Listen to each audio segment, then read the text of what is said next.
that's all right. It's me and you.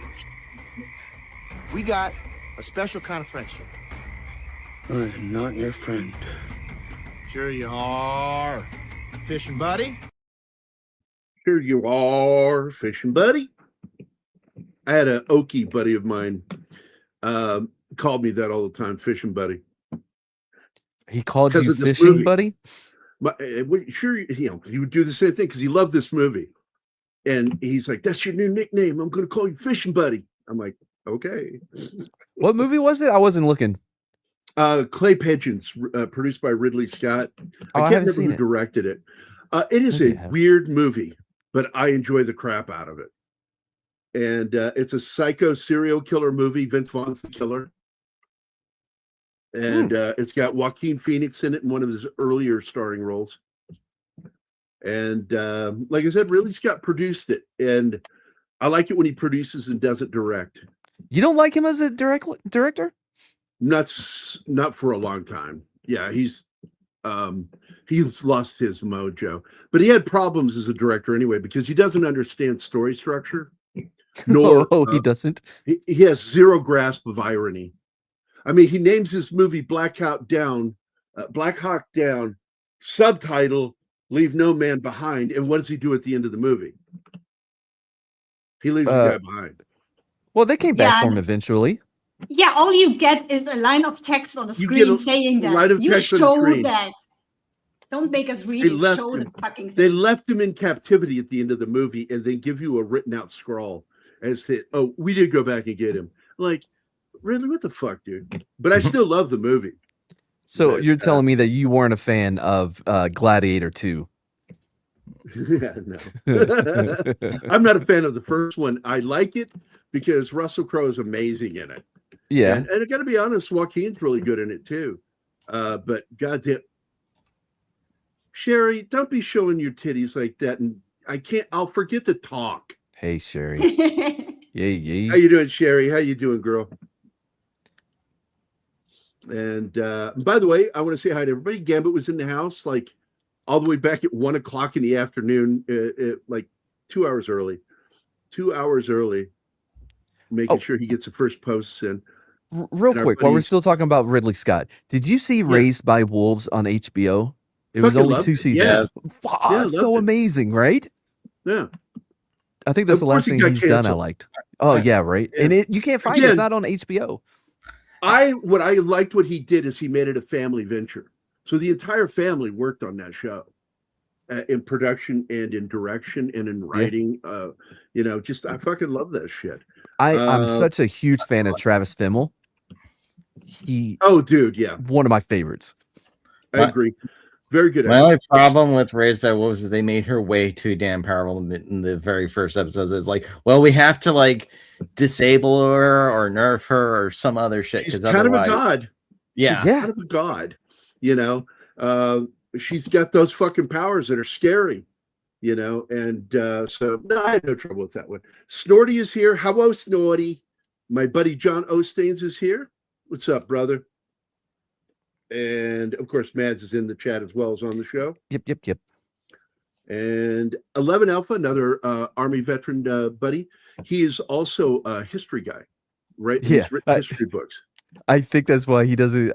He used to come to my new channel because we do History Interrupted, where we'll read a story from whenever. Like last week we did Andrew Jackson, and we talked about all the 143 duels that dude was in.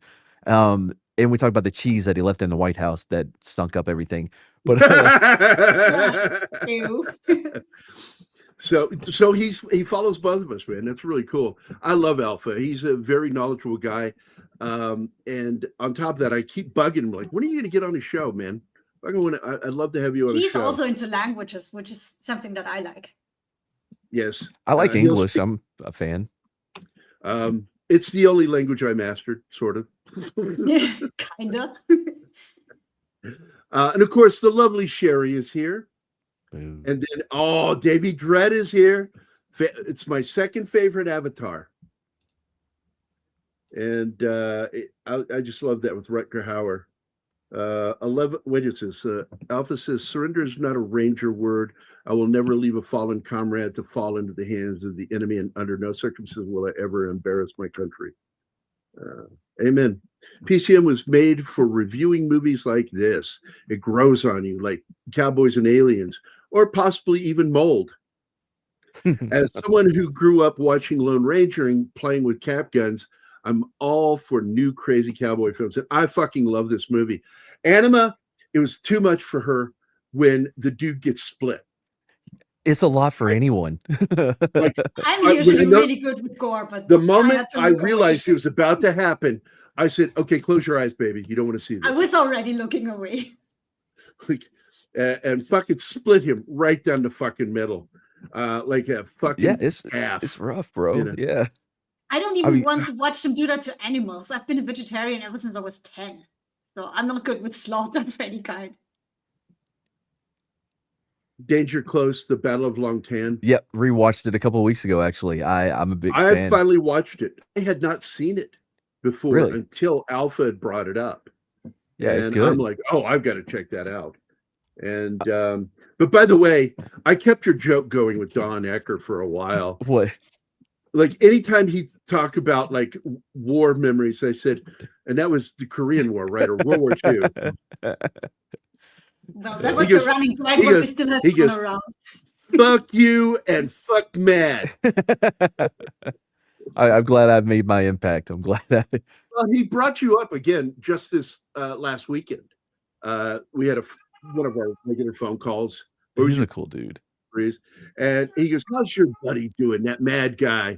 I said, oh, he's doing pretty good. I'm trying to get him on our show again. And here it is. So I'm going to show him a clip of this. And right now, I want you to say it. We're at the 7-minute mark. I want you to say, hey, Don, how was the Korean War? Wait, was he in the Korean War? No. He was in Vietnam. He's I want you to say that. Send a message out to Don. Oh, hey, Don. Gary's making me send this message about the Korean War. What side were you on? All right, 7 minutes, 29 seconds. I'm going to record that and send it to him. It'll be funny. He'll get a big laugh out of it. 11 Alpha, I rewatched it. Oh, yeah, that's what you just said, too. Yeah. So Travis Fimmel, by the way, he also has another great show that people sleep on. It's on Netflix called Bore Swallows World or Bore Swallows Universe. It's an Australian series or limited series. It was really good. I was surprised at how much I enjoyed it. And I did not cry ever, not once, not through the whole thing. Boy Swallows Universe. Oh, yes. I saw the trailer for this. It's really good. Yeah, because Travis is such a good fucking actor. But I also like Simon Baker and Phoebe Tonkin. Both, all three of them are good actors. Travis Fimmel's such a bro too. If you ever seen any of the clips from interviews and stuff, he showed up with 2 different shoes on. I think on the Today Show, and he was like, "Yeah, I couldn't find the other one."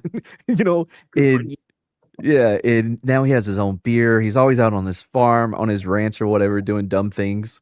He's great, dude. Well, there are guys like that in Hollywood, like Tom. What's his name? Bane, the guy that played Bane, Tom Hardy. Tom Hardy is a bro. And then you've got Jason Momoa, who absolutely is 1,000% a bro when he's hanging out with his friends. Loved him in Fast X. Oh my God. Did you watch the new one with him and Batista? I don't like Batista, but I fucking love that movie. I love him in it. Yeah. Movie. He was great in it. And Momoa is the best part of that whole film, and I didn't think I was going to like it when I first heard about it. And I put it on just to have it on, and I was like, oh, okay, well, I'm kind of into it. It was so much fun. It was so over the top and hilarious. But the guy makes his own tomahawks. Speaking of bone tomahawks, he makes his own tomahawks and is a master at throwing them. Really? And he drinks Guinness all the time. And I'm like, this is a guy after my heart, man. Fucking dude, go and find an interview with Joe Flanagan about living together with him for like over a year while they made Atlantis. They had fun. There's a few guys because Star-Lord. Oh, Chris Pratt. Yeah, Chris Pratt is a bro, right? Although he's more of like, I'm the adult in the room kind of a bro now, you know. But he's a designated driver, right? Him and Travis, him and Taylor Kitsch, really close friends, and they're both very, you know, machismo. Not mad, sorry, machismo. Machismo. They're not at my level, but they are at a level, you know.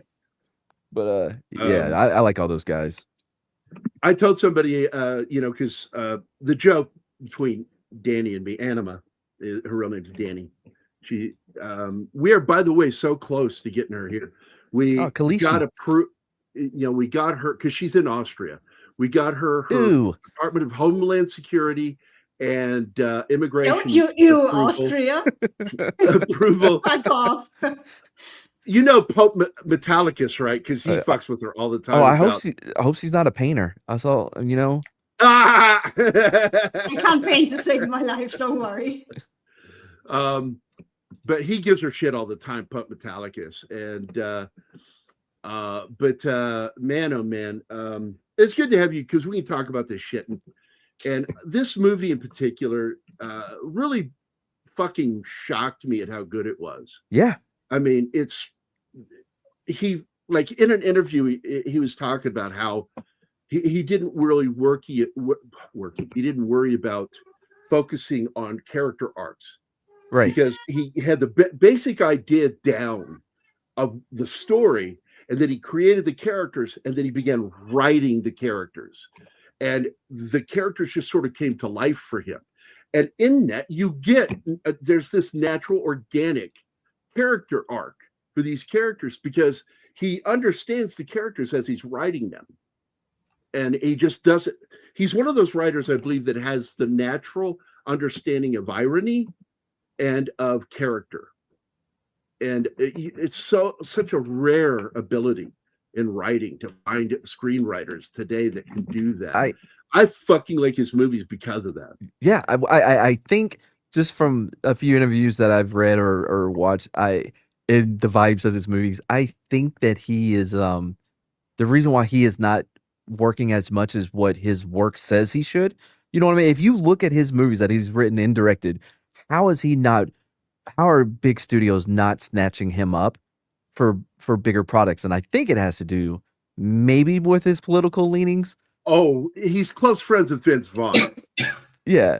You know what I mean? Yeah. So I think that's holding Cell Block 99, the motivating factor for that movie is not very popular with the current Hollywood zeitgeist. Yeah, I love that one too. But this one's my favorite of his three that he's directed. This is absolutely my favorite. And I don't even know how I came across it. I mean, I'm always, just looking at what movies are coming out or whatever. And I'm like, oh, I mean, how can you beat a Western with Kurt Russell? I mean, Any movie that Kurt Russell is in. He doesn't miss. This is something I said. Okay, this is my favorite avatar of all of everybody in our chat. The second favorite is Davy Dread. This is my number one because it's James Hong Michael Myers. Look at it. That's James Hong, motherfucker. Yeah. Well, no, that's Michael Myers. No, it's James Hong Michael Myers. Like he's collecting Social Security. If you look at this photo, this is Michael Myers when he's retired, collecting his Social Security check, feeding the pigeons. Yeah. Well, Country Shape Media has actually taken to saying now, I only do eyes. I don't like the way you said. Is he an Austrian? Australian? No. What do you call your people? Australian. Khaleesi? Austrian. Oh, Austrian? Yeah, she's Austrian. She's from, Austria. Well, the first thing I ever said to her was she says, because I asked her if she was German and she was incensed at that question. Why? Says, I'm Austrian. And then I said, oh, from Austria. Very cool. And she goes, I'm actually from Vienna, where we speak high German. Both of you. Both of you guys. But you do speak German, though. Yeah, she does. And so what I said to her was different, though. Hold on, let me say what I said to you, baby. I said, oh, Vienna, the Paris of Bavaria. Which is fine because we like Bavarians. They're very close to us. They're also famous for their jelly sausages that come in a can. Oh, the Vienna sausages. Hey, I got to tell you, man, when I was out in the field, I would pack my cargo pockets with those things. Absolutely not. Gross. No, you want to shit on yourself the whole time? I gave them to my guys because when they were constipated. Yeah. Are you kidding me? Everybody was constipated in the army. Anybody who ate an MRE was constipated.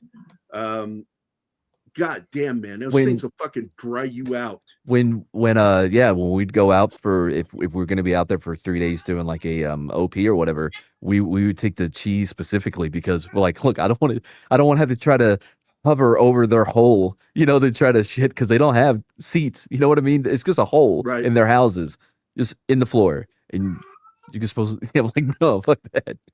Hey, Anima, 1994. Yeah, no. Look at what Snorty is saying. You're a bad bear, Snorty.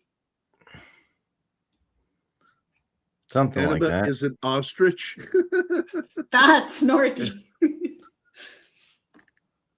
Yeah, and she says it like Arnold. Fuck you, asshole. Oh, is he Austrian? He is Austrian. Yeah, he's Austrian. He's a country bumpkin because people in Austria. Well, look, if you didn't know this is a historical fact. He offered at one point to do all of his translation into German for any of the German-speaking countries. Right. To dub his own movies, yeah. They were like, no, we're okay. He's from Syria, and their dialect is just, it's something. And it's not something that a majority of the German-speaking world would understand very well. That's interesting. I've never seen him play a German before. You would think that would be a natural fit.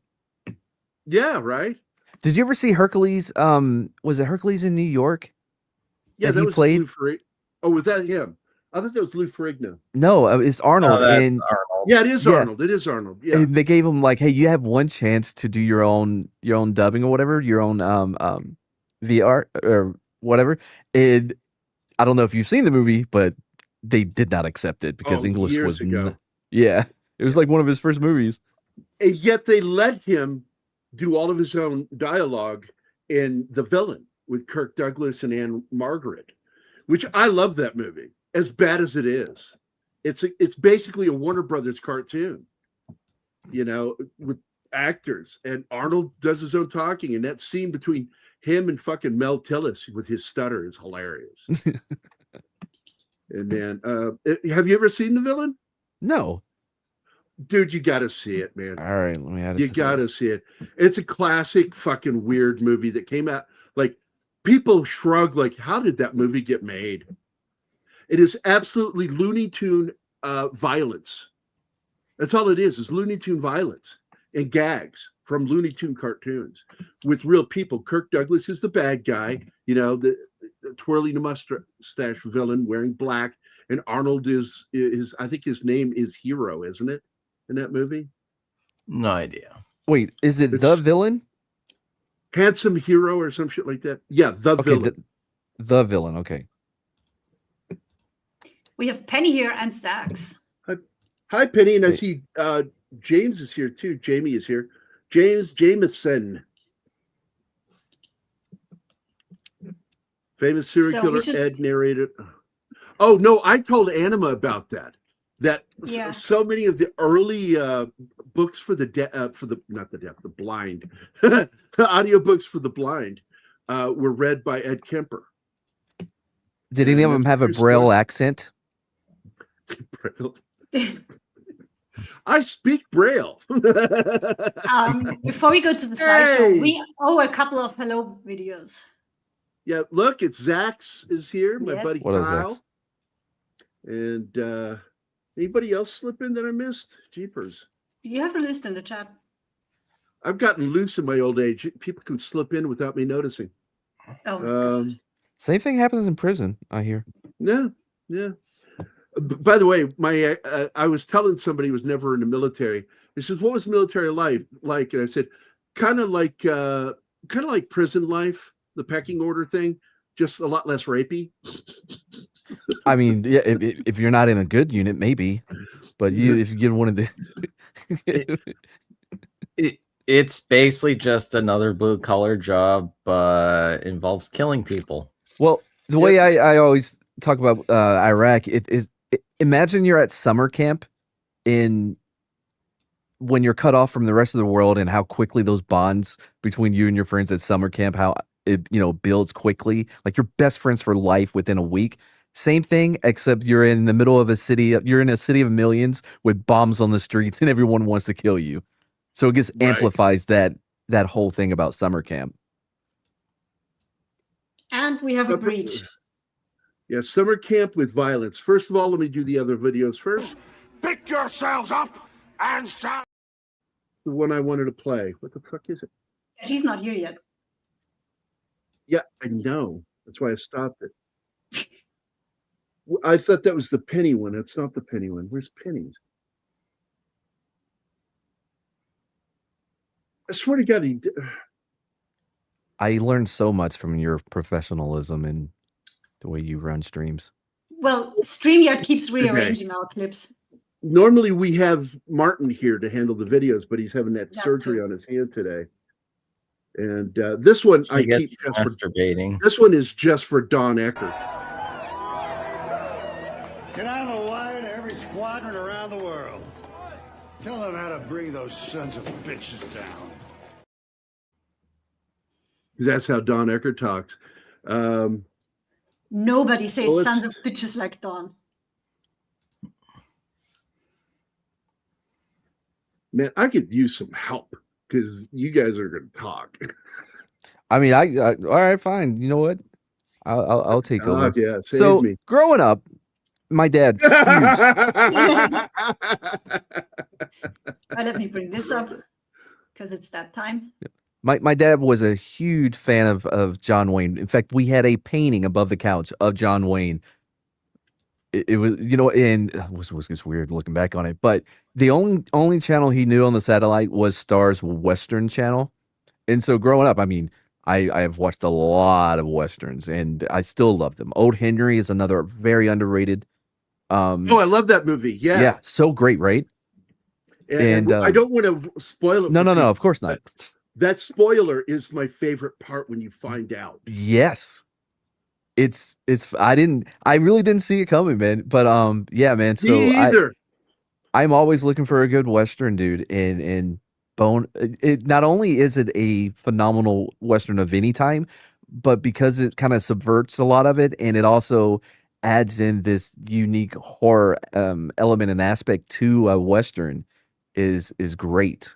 It's unexpected, especially if you don't know anything about the movie going in. You have no idea what you're in store for, and I think it pays off very well.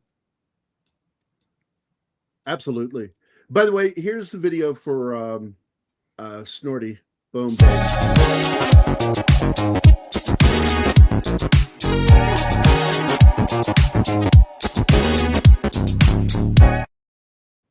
I did not care for the way that thing looked.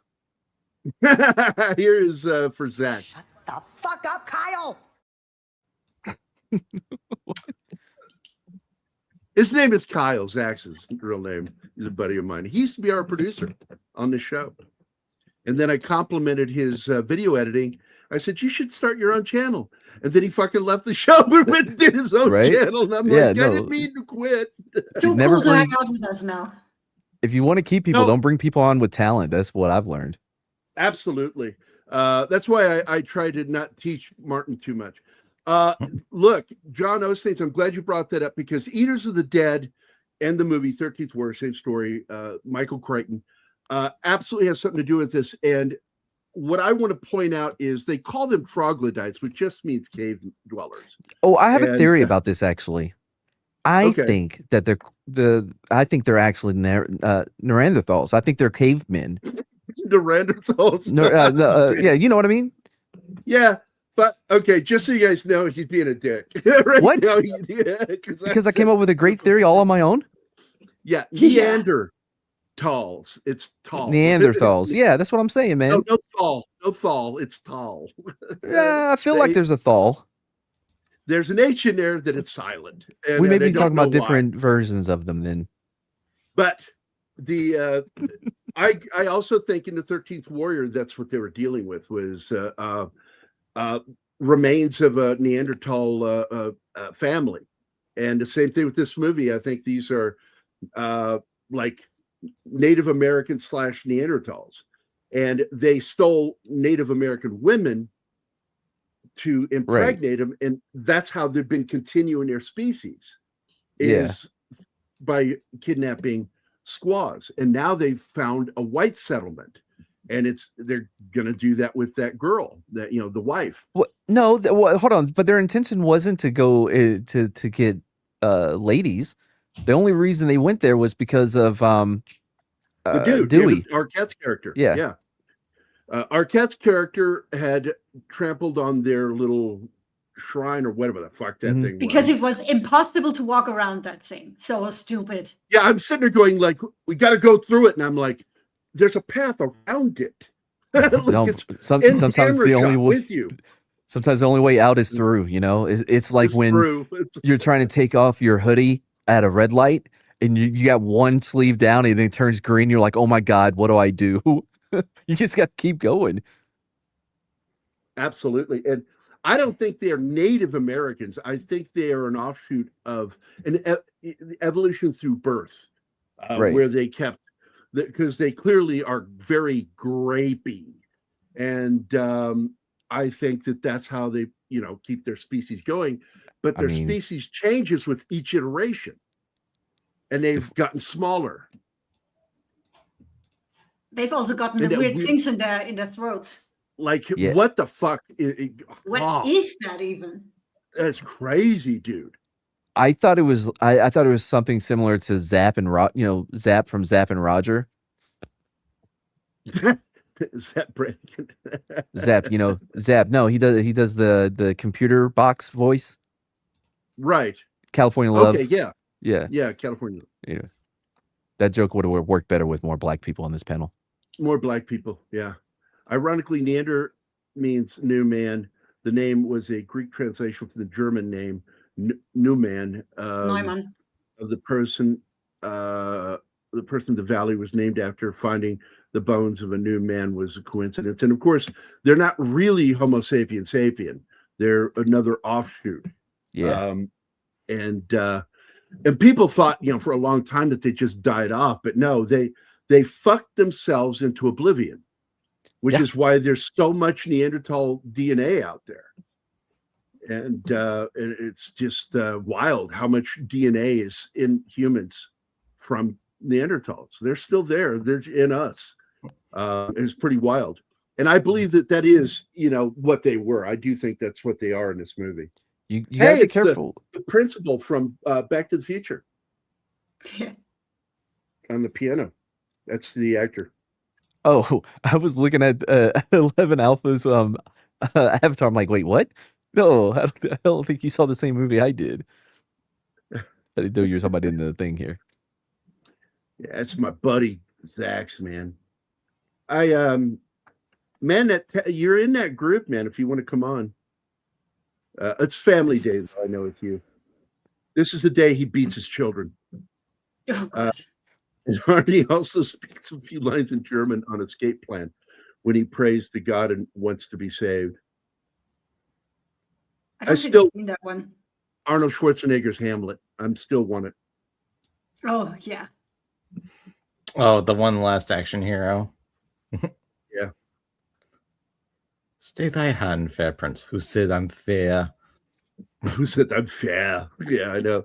I see it more of new take on legends of Cannibal Nephilim from the books of Genesis and Enoch.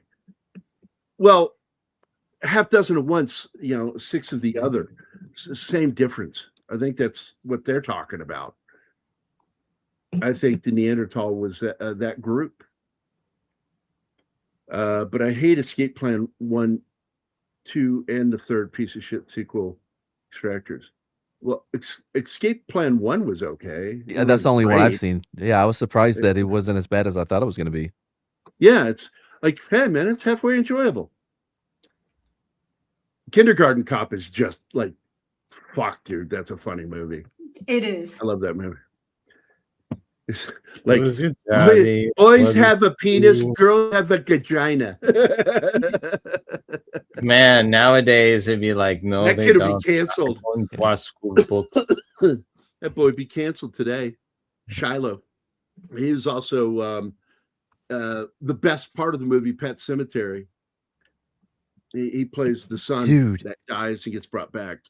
I watched the sequel with a girlfriend a few months ago, Pet Sematary 2, and that movie is weird as shit. I forget his name. He was in Starship Troopers. It, didn't you? Yeah, it's phenomenal. The guy from Starship Troopers.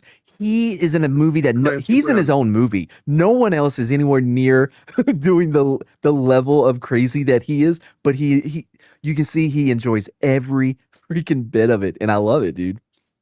Yeah, you've got the kid from T2, and you've got the ER Furlong. doctor from ER, and Dr. Green, Goose, and then Goose, and you've got Clancy. And Clancy is the fucking standout in that fucking movie. Absolutely. The motorcycle scene. Yeah. Fuck, dude. Like using a motorcycle tire as a grinder. Fuck. And the Cloud Minders from season 3 of Star Trek, the cave-dwelling miners were called troglodytes. Obviously a play on troglodyte. Yeah, clearly. Because that's a cave dweller. David Dredd, Ed Kemper had a terrible temper. Yeah, I've always said that. That's me looking at you, Davey. I'm looking at you right now. You get the look for that line. That's the Navy. Oh, and that was what it was. I forgot about was someone asked me about military life. I said there's a lot of gay shit in the military. Yeah. Marine Corps and Army is the most, but the gayest you can be in the U.S. Army is a combat medic in an infantry unit. I mean, you kind of have to, because out of self-preservation, give it up before they take it, kind of a thing, I guess. Right. But what the difference is, though, the Navy is obviously the gayest branch, but the Army is the Navy's gay. The Army is ironically gay. There's a difference. Well, it's like I tell people all the time, I'm a gay man trapped in a straight man's body. No. Gary is deeply closeted, and we should respect that. I am not closeted in how gay I am. Exactly. And it's your right to be in the closet as long as you want. It would have been great if gay guys had vaginas, because then I'm like, oh, I'm on board. But I just can't get over the whole, the whole another penis thing. You know what I mean? I'm a fan of mine, Avi, but somebody else's, no. Yeah, get naked with somebody you think's a woman. You see that dick hanging down. It's like, okay, I don't know about you. Oh, sleepaway camp right now. Yeah, there's one too many dicks involved in this situation right now. And sleepaway camp, when she's standing there, it's actually a dude with her mask on. He's wearing her face. Oh, is that what it is? Oh, cool. That's how they did that. That whole shit is ridiculous, because that face they're making, I just can't take that face seriously. The overly, that's the face, yeah. Wet Hot Summer, they actually based a lot of their outfits in Wet Hot Summer on that movie. That is so funny, because I love Wet Hot Summer. Oh, it's great. American Wet Hot Summer. It's a fucking great movie, and I like the series too. I guess I rewatched it the first day at camp. I rewatched them about a week ago. I was once a man trapped in a woman's body for 9 months. Oh, there you go. Like, where is this going? The only thing better than not being able to hassle Martine on a Saturday is having PJO1961 in the chat. Penny. Just write Penny. Is that how you spell it in German? Like in German? Because in American, that's just PJ. He's making the joke because you said Penny. when I said hate that YouTube is doing this handles kind of thing instead of the names. Oh, it's bad. I will tell you something I've discovered. I've always believed that Germans don't have a sense of humor, but Austrians do. And do they? But Germans do have a sense. I love some of the Viennese actors out there. Their senses of humor, they are funny as shit. I think Arnold's pretty funny, but no, Germans are too. Like I'm friends with this guy that's called Sneezing Monkey, a German. What do you call him? The skeptic, UFO skeptic that and ghosts and stuff, and he basically debunks videos that people are putting out, and he's funnier than shit. He's German as shit, but he's from where was it, honey? Because you said his accents. He's from a certain area in Germany that has the better accent. I think somewhere in the south. He does say though that it has been scientifically proven that Germans don't have a sense of humor. Well, I think the issue is because of how aggressive and angry the German language is, that it's hard to be like, wait, is he messing with me? Oh, no, he does want to put me on a train. He wants to put me on a train. Oh, my God, yeah. Germans... Think about German humor. You will not see it coming. Oh, you'll like this one. There's this outtake on Suits, the TV series Suits, about the lawyers. Okay. And it's behind the scenes, and it's the Jewish actor standing on the inside of the desk from the younger, good-looking guy that's the main character in the show. And he says, "Hey, man, have I told you my new knock-knock joke?" He goes, "No." And he goes, "Okay, knock-knock." And the Jewish guy goes, "Who's there?" And then the other actor just slaps him across the face. He goes, "Then ask the questions, yeah?" I did see this. He didn't see that coming. That slap. That was unplanned. And that look on his face is like, I'm going to walk away right now so I don't lose my shit in front of everybody, because he really slapped him. Oh my God. I love that show, by the way. It's a good show. Not the normal kind of legal show I like to watch. I usually like more straightforward legal dramas where it's case law. I like case law. But anyway, nowhere in the South is there a good accent. Alemannisch. Yep. Swastika-bisk. Schwäbisch sucks. I agree, but Bavarian is fine. I like that dialect. I like Bavarian too. It's good.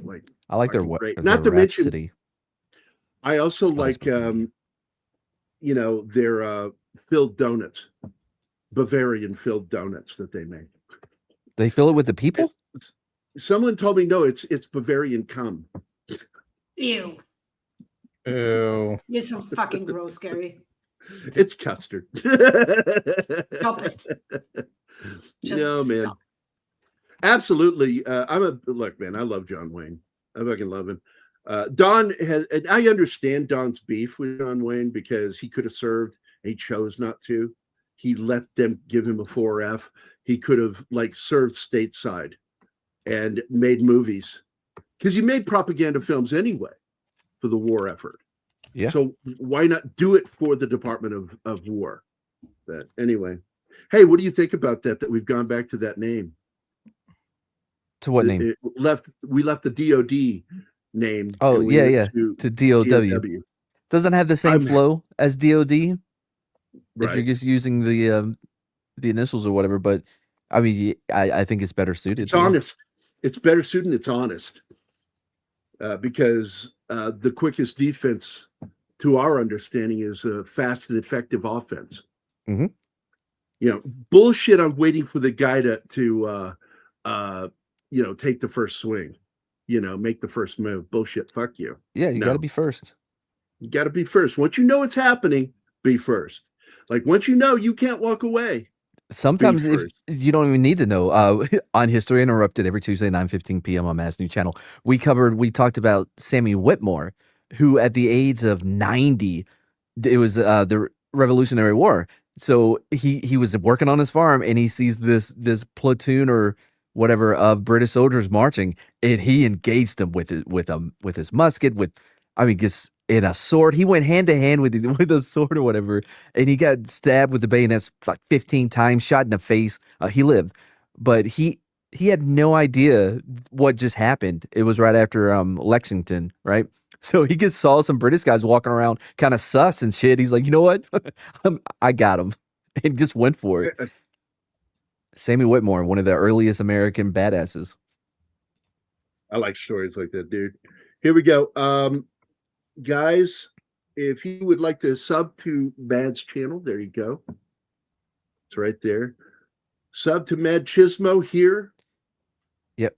At Mad's new YouTube channel. And it's even called Mad's New Channel. If you look up with no spaces, Mad's New Channel, it'll take you right to it. I'm not very creative in naming things. That was the best I had. And I'm putting I probably should have asked Rock. So I think it's really kind of cool. One of the aspects of this story is that there's this whole God element in this story. And I love how it shows the one character played by Patrick Wilson, Arthur. He is constantly talking to God and apologizing to God when he curses.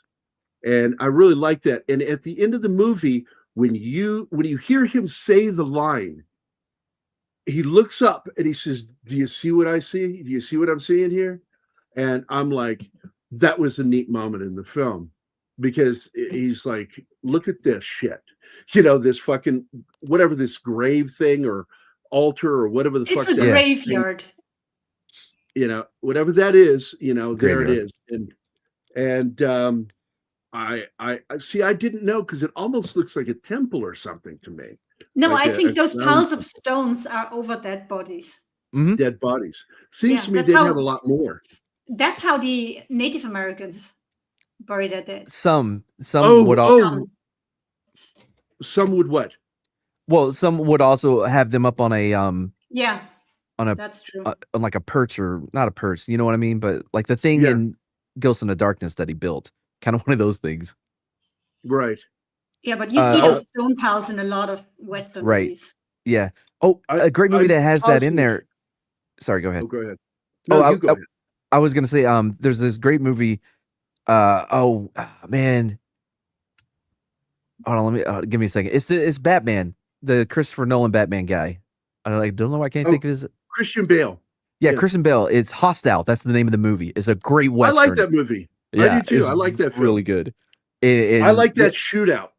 Oh man, yes. That is I have a thing that I do, and you need to join me for this, because I'd love you to bring your top 10 list too. I like talking about my top 10 favorite shootouts in movies that are realistic. Like, for as slow moving as the movie is, what is it called? Something River with Mystic River? No, not Mystic River. It's two of the characters from Marvel actors Mystic are in River? There.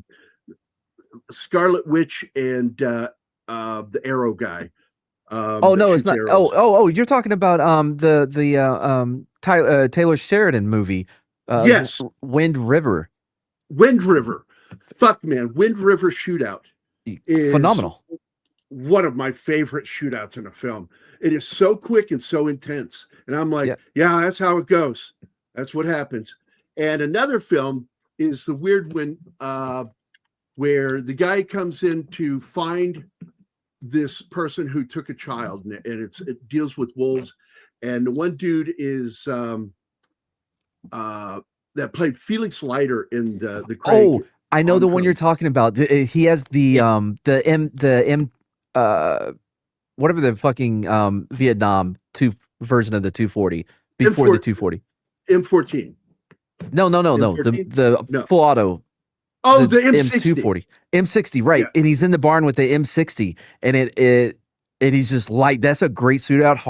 Horrible movie. It had Eric from True Blood in it. Fucking shootout, man. Yeah, the movie, I could take her lead. But so that shootout is so fucking intense. And I'm like, God damn it. You know, in my top 10 list of favorite shootouts in modern cinema.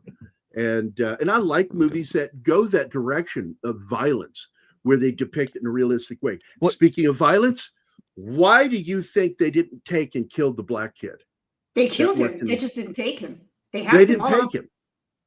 They killed him, but didn't take him for food. And like, this has been something that the director has never explained. And it's something that I'm like, yeah, that's a really good question. Why didn't they take him? And, I mean, was it because he looked different? I mean, chicken breast is the best part. Some other people like other parts of the chicken or turkey, but I like the white meat. You know, people have their preferences to what they enjoy to eat. It's going to be a white meat joke. I knew it was going to be a white. How could it not be? Honestly, though, if you think about it, they're this primitive, out of place people, right? I'm Right. sure that their views on racist equality, you know what I mean?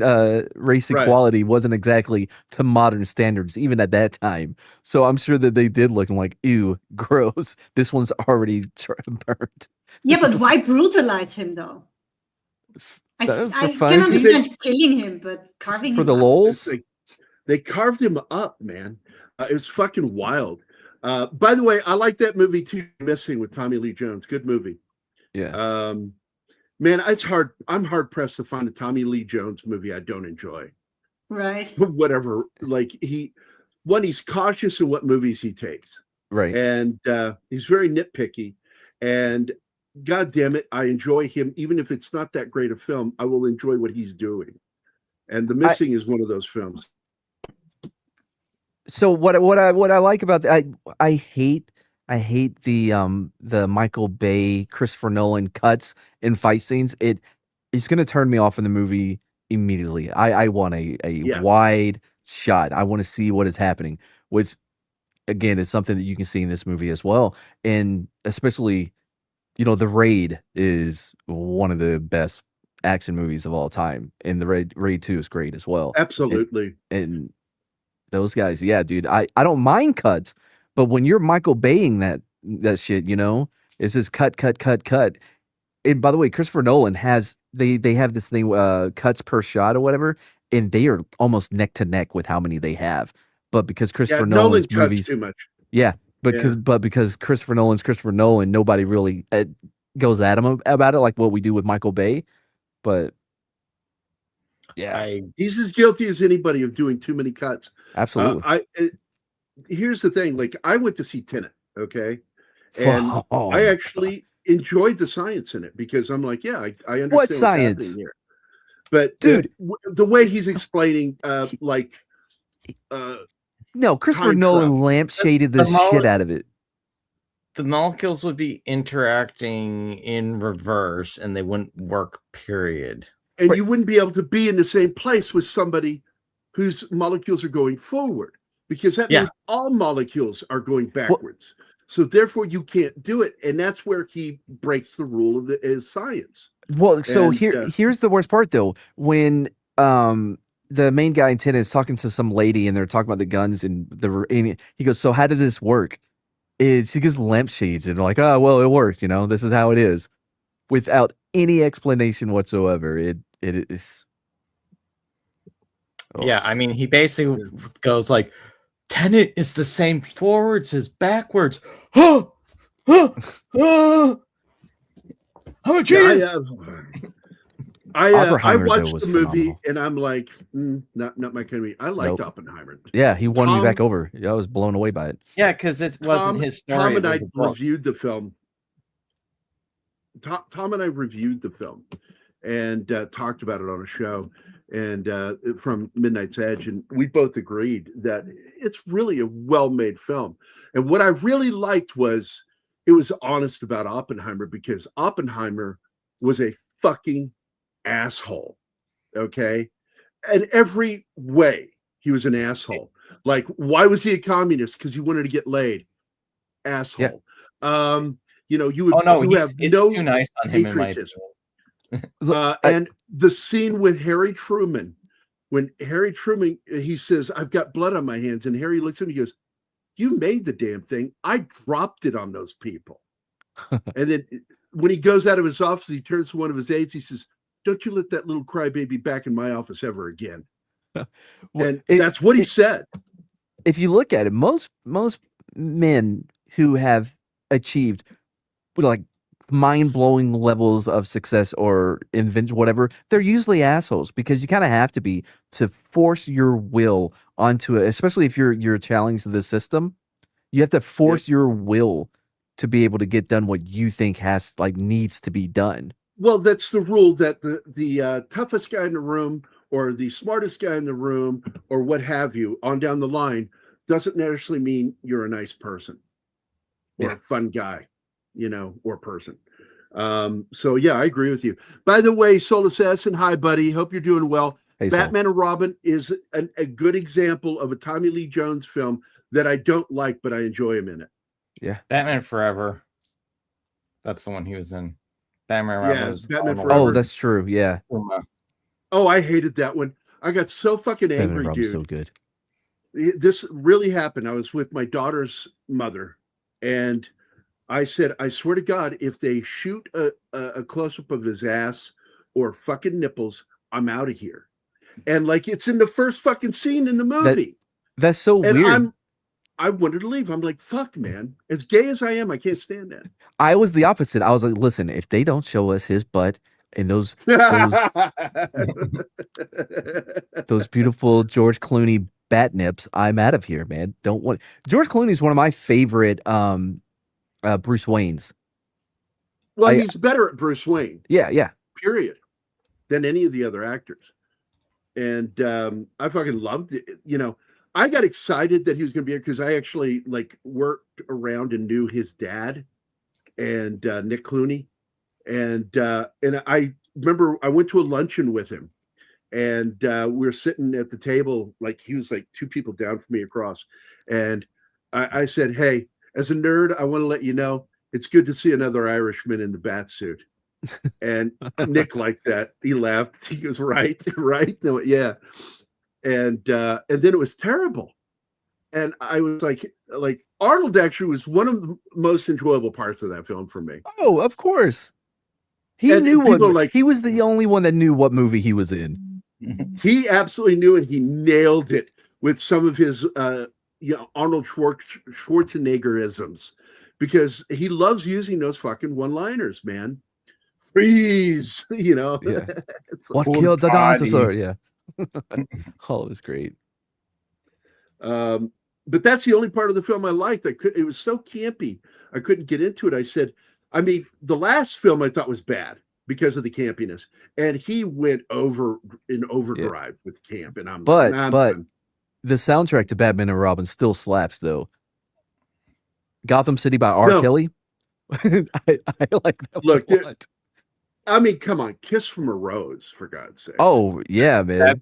That's Batman Forever. Yeah, Batman and Robin. It had the Smashing Pumpkins. The beginning is the ending. Is the beginning is the ending. I like that song too.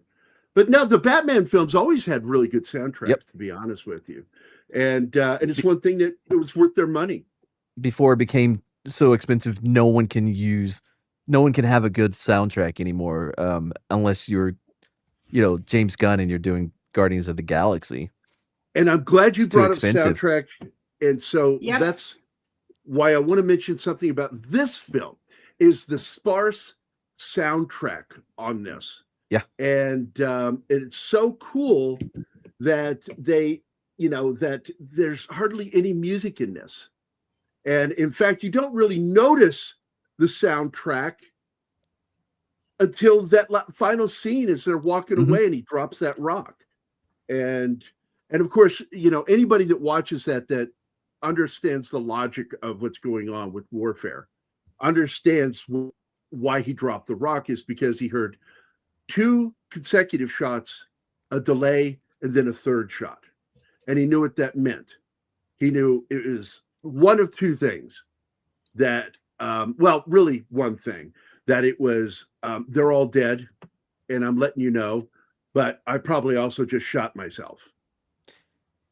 Well, I don't know if you know this. The director, Zahler, he's actually a musician as well, and he helped on the soundtrack. He's in a band. He has his own band. Yeah. And a ponytail. And a ponytail. I know, right? By the way, if you didn't know, my hair's long again, and so I've got my ponytail back. Nice. I let it grow up because I have a woman that loves me that says, I will leave you if you cut your hair again. You look like a gay old woman when you have short hair. See how aggressive that sounds? I know, right? I tell her she's aggressive. Never say that. She's like, Viennese are not aggressive. I'm not. But there you go, guys. That is the soundtrack in the chat. I just put it there. Here we go. You can go listen to the soundtrack from this movie online. And there is a soundtrack. Yeah, I'm looking at it now. It's very minimalist. It's very minimalist. Dude, you know, we're all over the place, but you know, my favorite composer right now is Diajawadi, Ramin Djawadi. He did Game of Thrones. He did Westworld. The dude is phenomenal. Do you know Game of Thrones? Have you heard of this show? Yeah. He's the composer for that. For Westworld, has some fantastic. I liked the soundtrack to both shows, and he kind of reminds me of Bear McCreary, the composer for like Battlestar Galactica. Okay, the new one. A lot of percussion, man. He loves his fucking Wagner, you know. Ramin Djawadi, yeah. He's he's Iranian, I think. Or Iran. Oh, hey, are we allowed to like him? Well, he's also German, so he's Iranian German. Oh my God, it makes it even worse. The interesting thing about him is that he has that thing where he sees sounds as color. No, I kind of like that idea. Do you know? Yeah. You know, no, this is a real thing that people have that, and I think that you could probably see the sounds.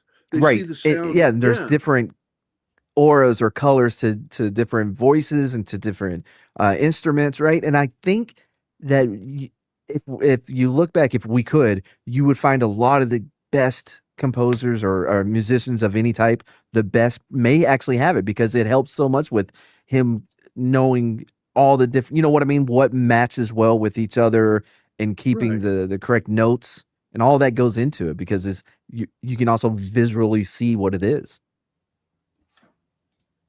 I found that interesting. I'm going to put up a poll for the audience right now. This will be a fun one. Start a poll. Oh, 11 Alpha got it. Synthesis. Yep, it's in the chat. You can look it up. What is it called? Synthesization? Is that it? I'm looking for it. Synthesia. Nailed it. Synthesia. Synthesia. Okay. That's interesting. That is interesting.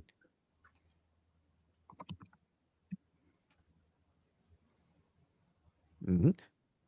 But his music in Game of Thrones played such a big role to why people like that movie.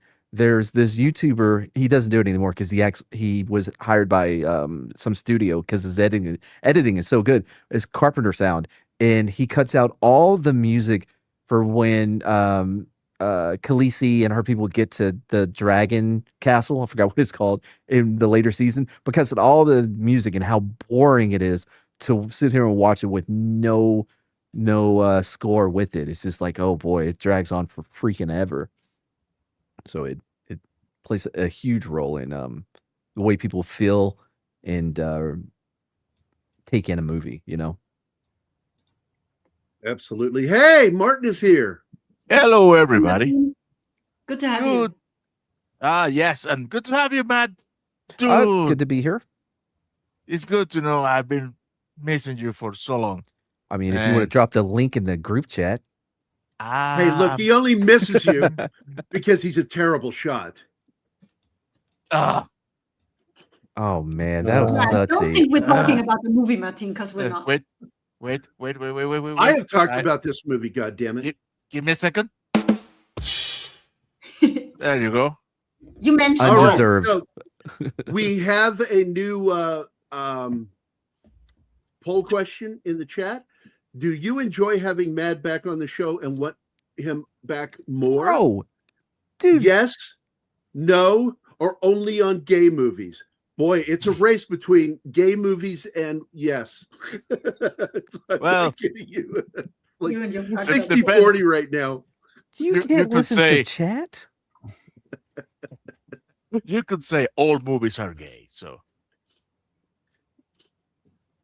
but yes, I would love to have Matt more often.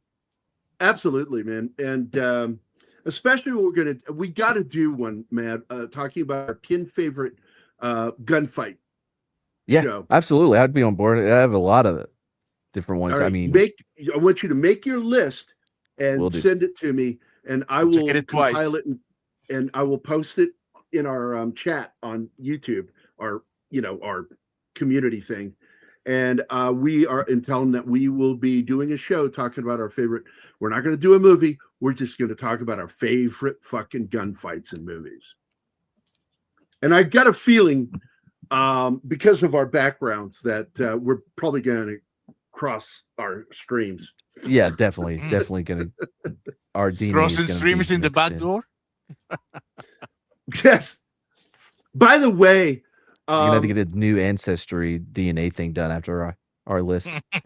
After our list, so much DNA in me. Dwadi was dropped as composer of Supergirl movie after a couple of months. They've gone through 3 or 4 composers already. That ain't on him, bro. That's not a good sign for the movie. No, that's a bad sign, man. That he's he's so bad nobody can save it. He's the best working composer, hands down. Period. Well, technically, even though he's not working, he's kind of quasi-retired. John Williams will be remembered as the single greatest cinematic composer in the history of the art form. I like Dwadi's work. I do. And I got to be honest, like, if it's specific films, military films, I fucking love Bear McCreary. He is really good for military films. I really like Swati. However, I only have one tiny little a nitpick? Yeah. Everybody because pause. He's Iranian. Nobody move. No. It's because Martin, you're a racist. No, Pacific Rim. The main theme, the theme of the from Pacific Rim? Is he still talking? Martin, did you freeze up? No. Hello? Because you never finished your sentence. Hello? Yeah, we can hear you now. Yeah, you didn't finish it. It's Pacific Rim, and then it dead. Nah, come on. Hello? Yeah, we're here, bro. Okay.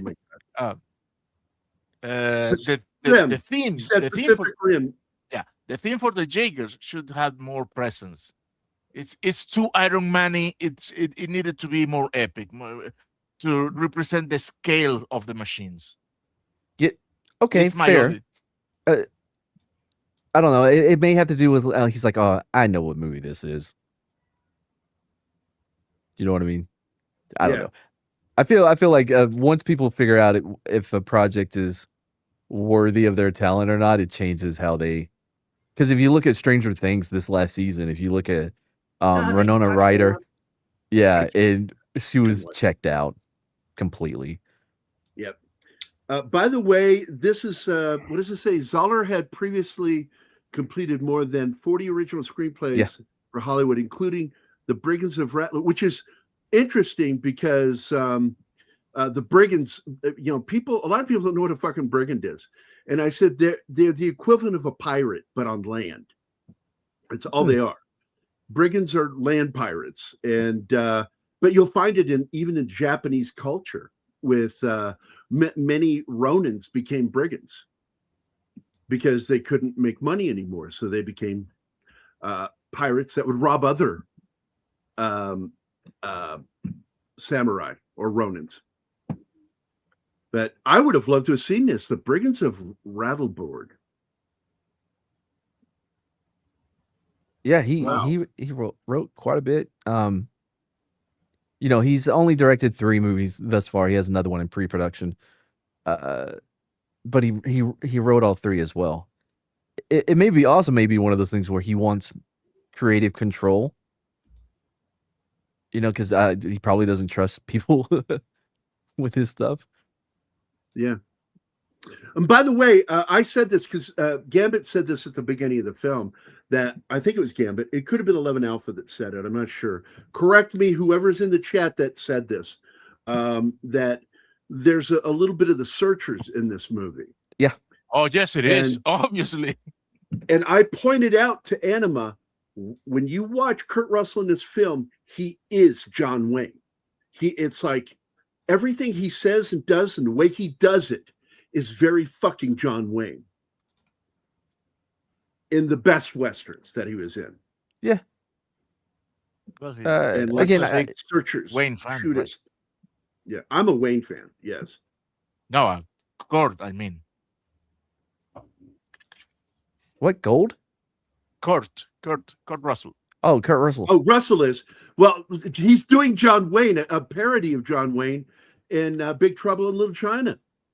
Yep. If you listen to the way he even talks, it's so fucking John Wayne. Well, because you know, you can catch it. It's wonderful. As far as this movie, Matthew Fox steals it for me, which is shocking because I don't really think that he's all that great an actor, but he nailed that role. Yes. And Zahler said that, man, he really went into this character with him, his background, everything, and came up with all this shit about him. And he's like, yeah, and that really fleshed out the character, even in the writing, because he made changes to the script because of what he was doing with the character. And he's really, I think he's the single best formed character in this movie. Love every character. I love every character. Agreed. He is the best formed character in this. And the other thing I really like in this movie is a performance by Richard Jenkins, because I fucking love him. He's one of my favorite actors, and his role in this is so odd because he's constantly nervous talking. But that's the kind of nervous his thing, talk, though. It helps, and this is brought up in a good review that I read. It helps the other characters stay calm. What he's doing, it's a form of distraction. And it's something that I was taught to do as a combat medic, to keep my guys always relaxed and calm. And I was constantly joking with my guys all the time to where they weren't thinking about any of the serious, scary shit. I do like the idea of being able to, oh, no, the reason why you were so good at this thing is because I pretended to be complete shit. You're welcome. My inability to do anything is what, elevated your skills. Yeah, that's funny. Because it's kind of true, though, because the way he ends up helping them is through morale. That's what he does. That's his thing. Yeah. I mean, it's not like he doesn't know how to squeeze a trigger, but he doesn't do that much damage as a character. That's why he's got the fucking double barrel shotty. I like the back and forth between him and Michael Fox about, whether or not it was okay to kill the Mexicans or whatever. However, sometimes he doesn't know when to let the bone go. For example, when we're talking about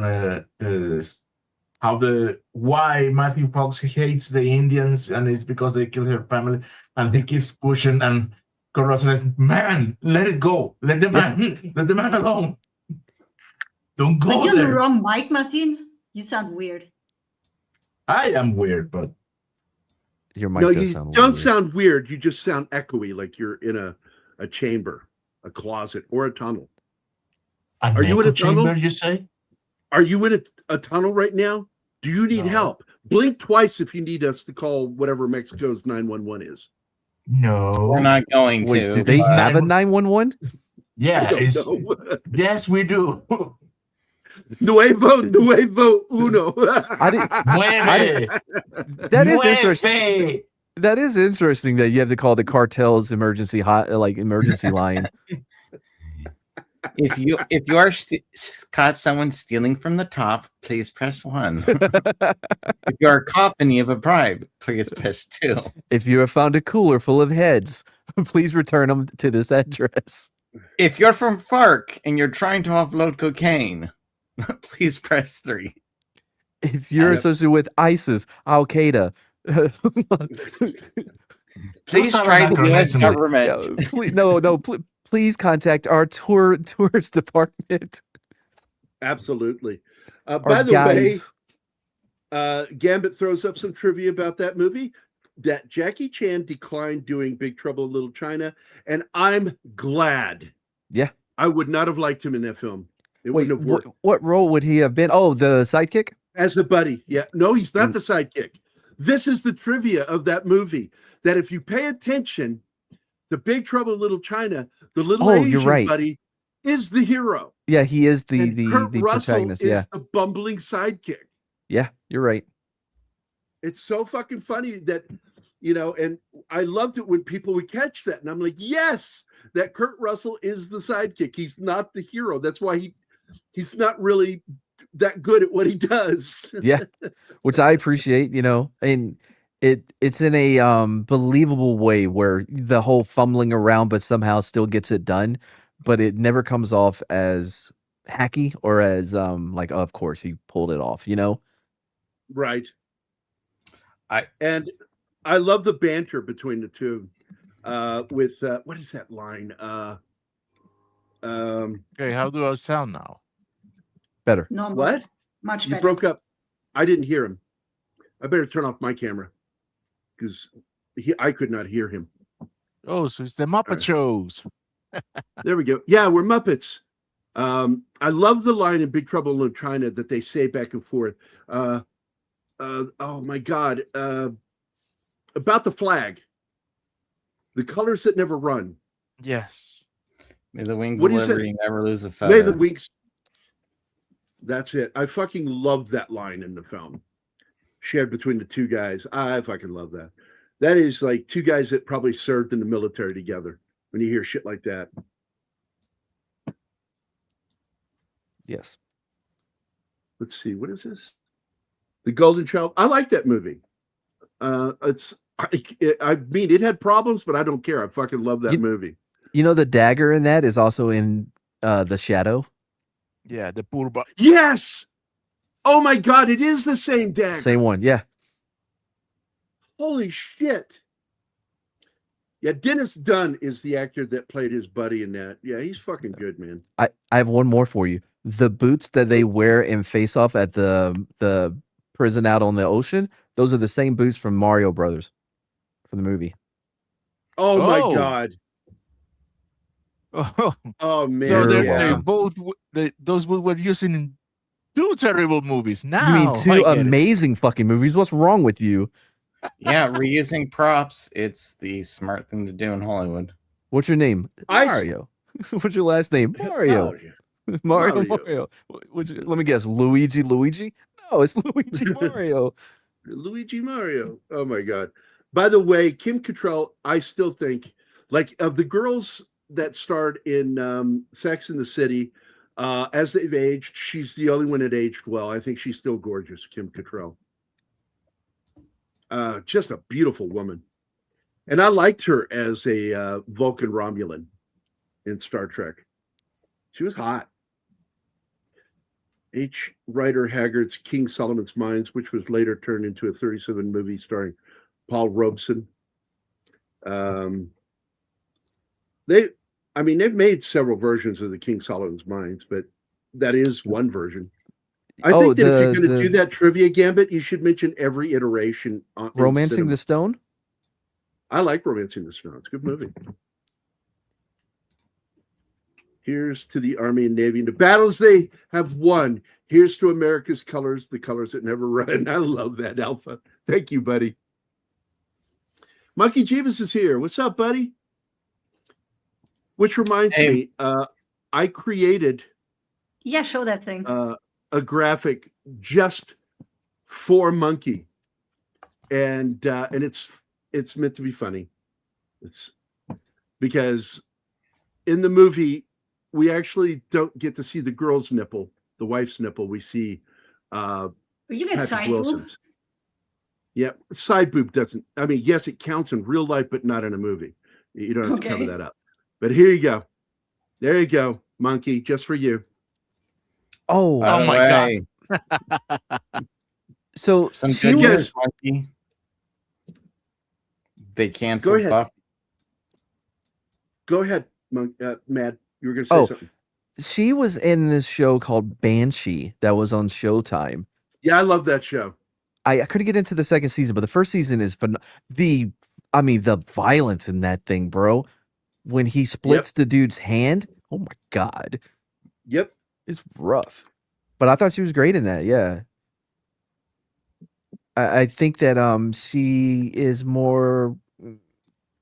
I think she's probably a better actress than what people give her credit for because she isn't so attractive. That it may take away from people actually seeing like, oh, there's actually something there with her. Yeah, and it's always better when you have somebody, if they're pretty, to make sure you don't put makeup on them. Or the makeup you put on them is to make it look like they're not wearing makeup. Right. And it shows their natural beauty. By the way, just these conversations as they gradually lose their horses, and they got to start walking now. Boom, right here, the way he's carrying that shotgun. I get so irritated in films when people have the shotgun closed when they're carrying it. I said, no, you do not. If you have an opening shotgun, you do not leave it open when you're walking. You don't walk with it, loaded. You walk with it cocked open. And I love that they showed that. I mean, that was really cool that they did that. Yeah, it's so you don't accidentally shoot somebody. Exactly. With it.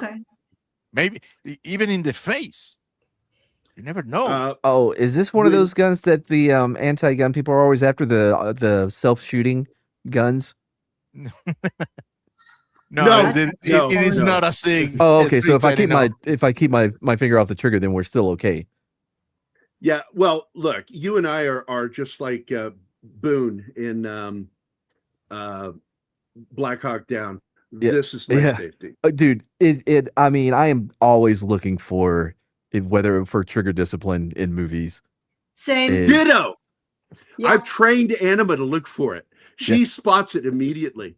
Did you see War Machine that just came out on Netflix? Not yet. I haven't seen it yet. I'm waiting to see it because I have it, and I don't want to watch it without her. We have to make time to watch it, so we're going to watch it Sunday.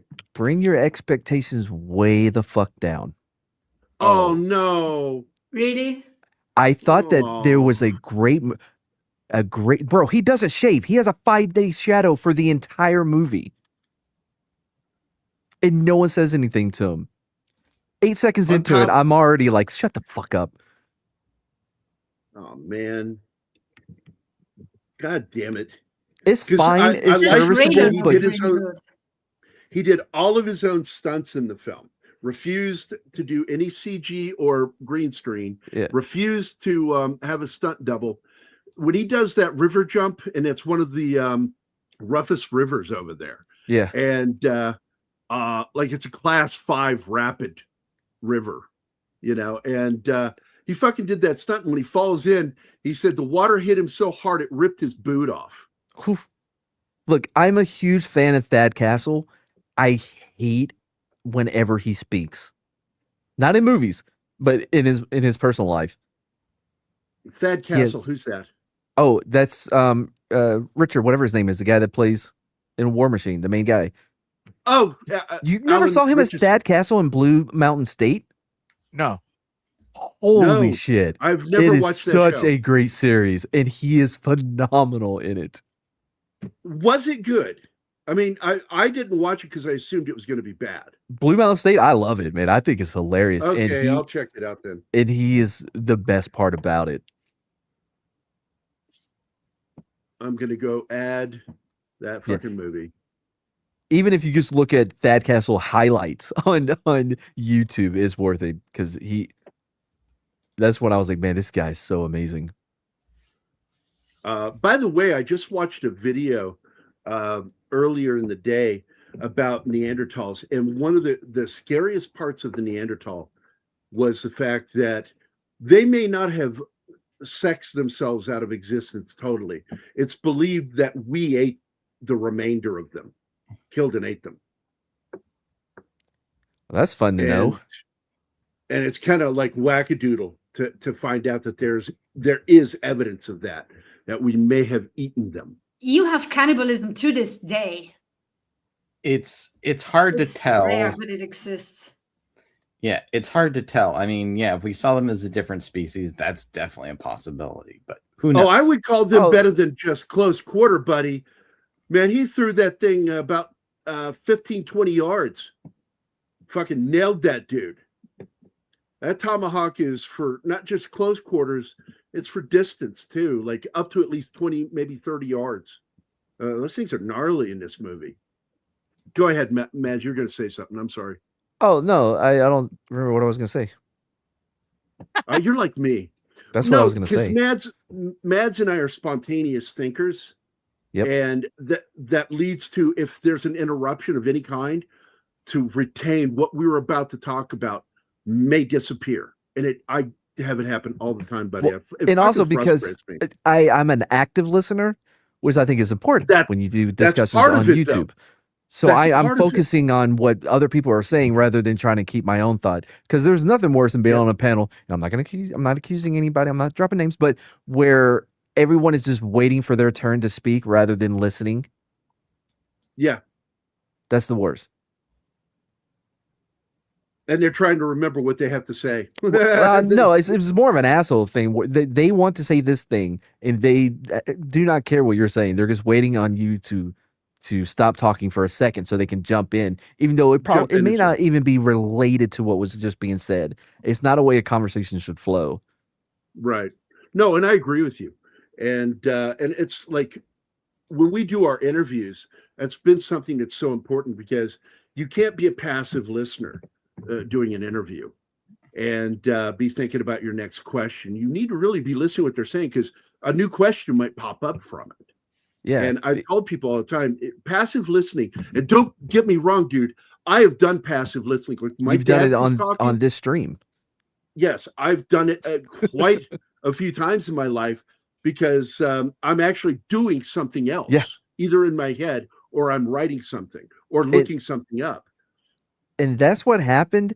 That's what happens when, I don't know, let's say you have an ex-president sitting down and he starts talking about aliens in Air Force, in Area 51. And you were listening, but you weren't really listening. So now you're just going into an entirely different topic when one of the biggest things that may have ever been brought up by a president within the know, you know what I mean? Drop some alien shit. And you're just like, fun. Like Trump says, like being interviewed, Trump says, yes, and there are aliens. And the reporter goes, what were your thoughts on Ronald Reagan's era? Well, I was talking about the Obama interview that was not a few weeks ago. Same thing. He's on a podcast and he just openly starts talking about Area 51 and the aliens, and the dude's like, I'm not interested in any of that. Yeah, it's like, what the fuck? I just said aliens are real. And Michelle and the kids are okay. No, look, they have some cool shit in that cave, man. The way they make their and this just shows also not only how strong they are, but also by how tough their skin is, because they open palm shoving wooden rails to put the bars up, and these people can't fucking knock them over. They're so into that fucking rock that they can't. They took the hot flask from the fire with that's with the bare hands. Their hands are fucking leather, calloused over. Yeah. By the way, I wanted to show you guys. Can we pause it here for a second, Martin? I wanted to bring in a couple of photos that I thought were really cool in the making of this film, and see, I got to find them real quick. They're in this folder. Okay. They're in my pictures folder. Giggity, giggity. Not that folder, please. Giggity. It's in my screenshots folder. Here we go. All right. It won't let me do both. Now I got to do one at a time.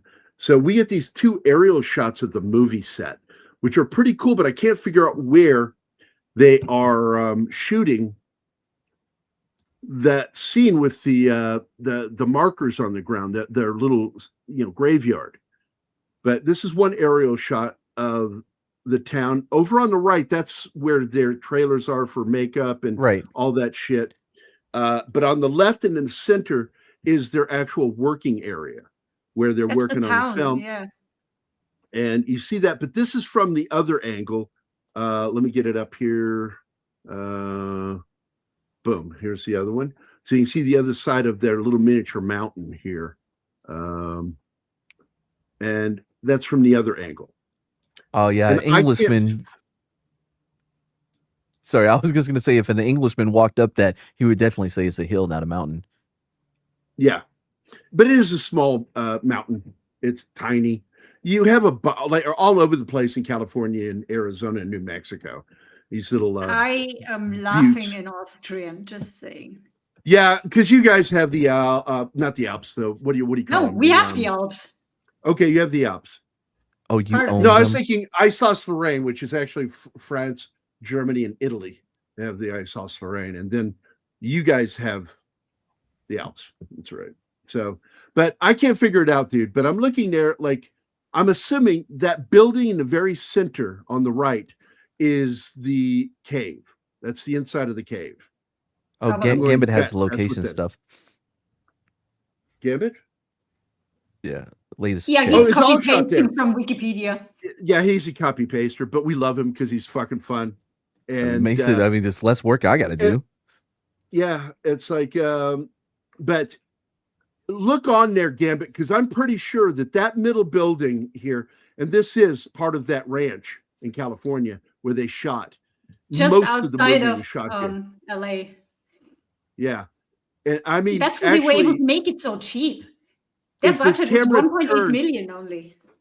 If the camera were to turn further left in this photo, that would be the highway over on the left. They were that close to it. I think it was within 100 or 200 yards of the staging area. So, but he made this for really 1.8. Cool yeah, 1.8 million, and within 21 days.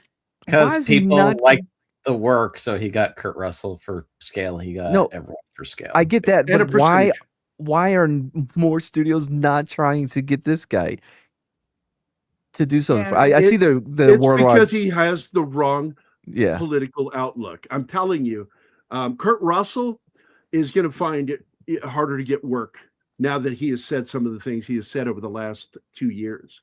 And I'm like, it's going to hurt his career. I don't know. He may be. There are certain directors that will always work with him because Quentin loves him. And if Quentin is producing, I'm telling you, he'll be a consideration for the film. And I like that these guys stick up for each other because Mel Gibson and Kurt Russell and Goldie Hawn are very close friends.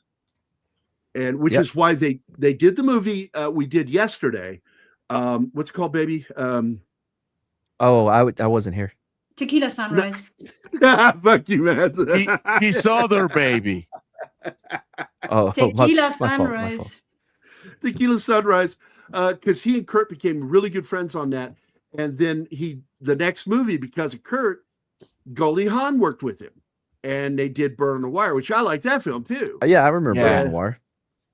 And so, they create their own fucking circle of friends.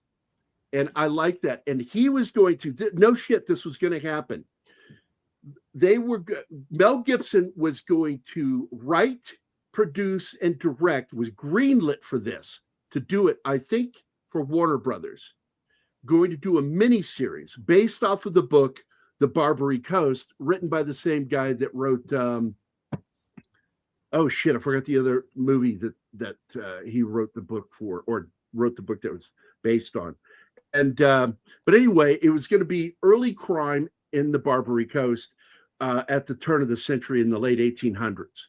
And Kurt Russell was going to star in it with his stepdaughter. What's her name? Goldie Hawn's daughter. Kate Hudson. Kate Hudson. And they were set to star in it. It was ready to go. And then the coof happened. Because the last thing we heard was in 2022. And then not a fucking word since, not a peep. And it pisses me off because that would have been a great fucking miniseries. Talking about the crime from that period. My God. Anyway, that one's for you, Monkey. All right, back to the movie.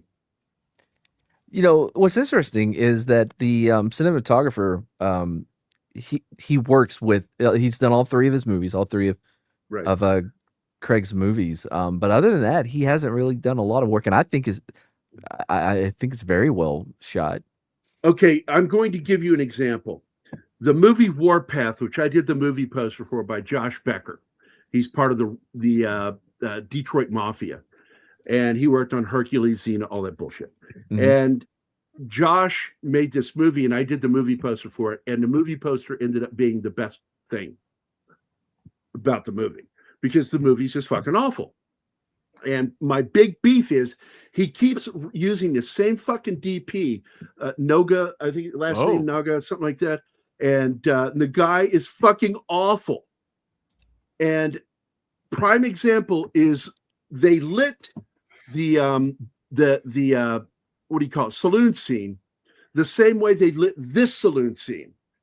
And yet this movie looks like $1 million, whereas his looks like it was shot on a sound stage, a cheap sound stage with overhead lighting. And it just looks like TV. It's just awful. The background is the same amount of lit as the main character in the foreground. I'm like, who the fuck did you? And I just gave up. And I the stopped shot is way too wide, what you showed me. Yeah, just way too much, man. I love the lighting in this and how, if you have a director who understands the how the cameras work, you will, and that's my problem, I think. I don't think Josh had a good director of photography. I think he's a terrible photographer. But the light was way too bright for candles to begin with, and they did that correct in this one. It's very warm. And this film looks so fucking beautiful, lit exactly the same way, and this film looks like $1 million. Mm-hmm. Like that one scene, like $1 million. I think it looks like 1.8 myself. Yeah, 1.8. But yeah, I mean, yeah, it does, Gambit. It does. It has that 60s, 70s feel to it. Absolutely. The exteriors, I love it. Oh, I have no doubt they shot it on film. Josh is not mad at me anymore, Monkey. He passed away. And I attended his funeral. Bruce was there. Actually, everybody was there. A couple of people don't like me. I don't care. No, he wasn't mad at me. I was upset with him. And it was the other way around. But I had to forgive him. And now he tried to call me like 3 weeks before he died. And I didn't take the call. And I feel like an asshole now.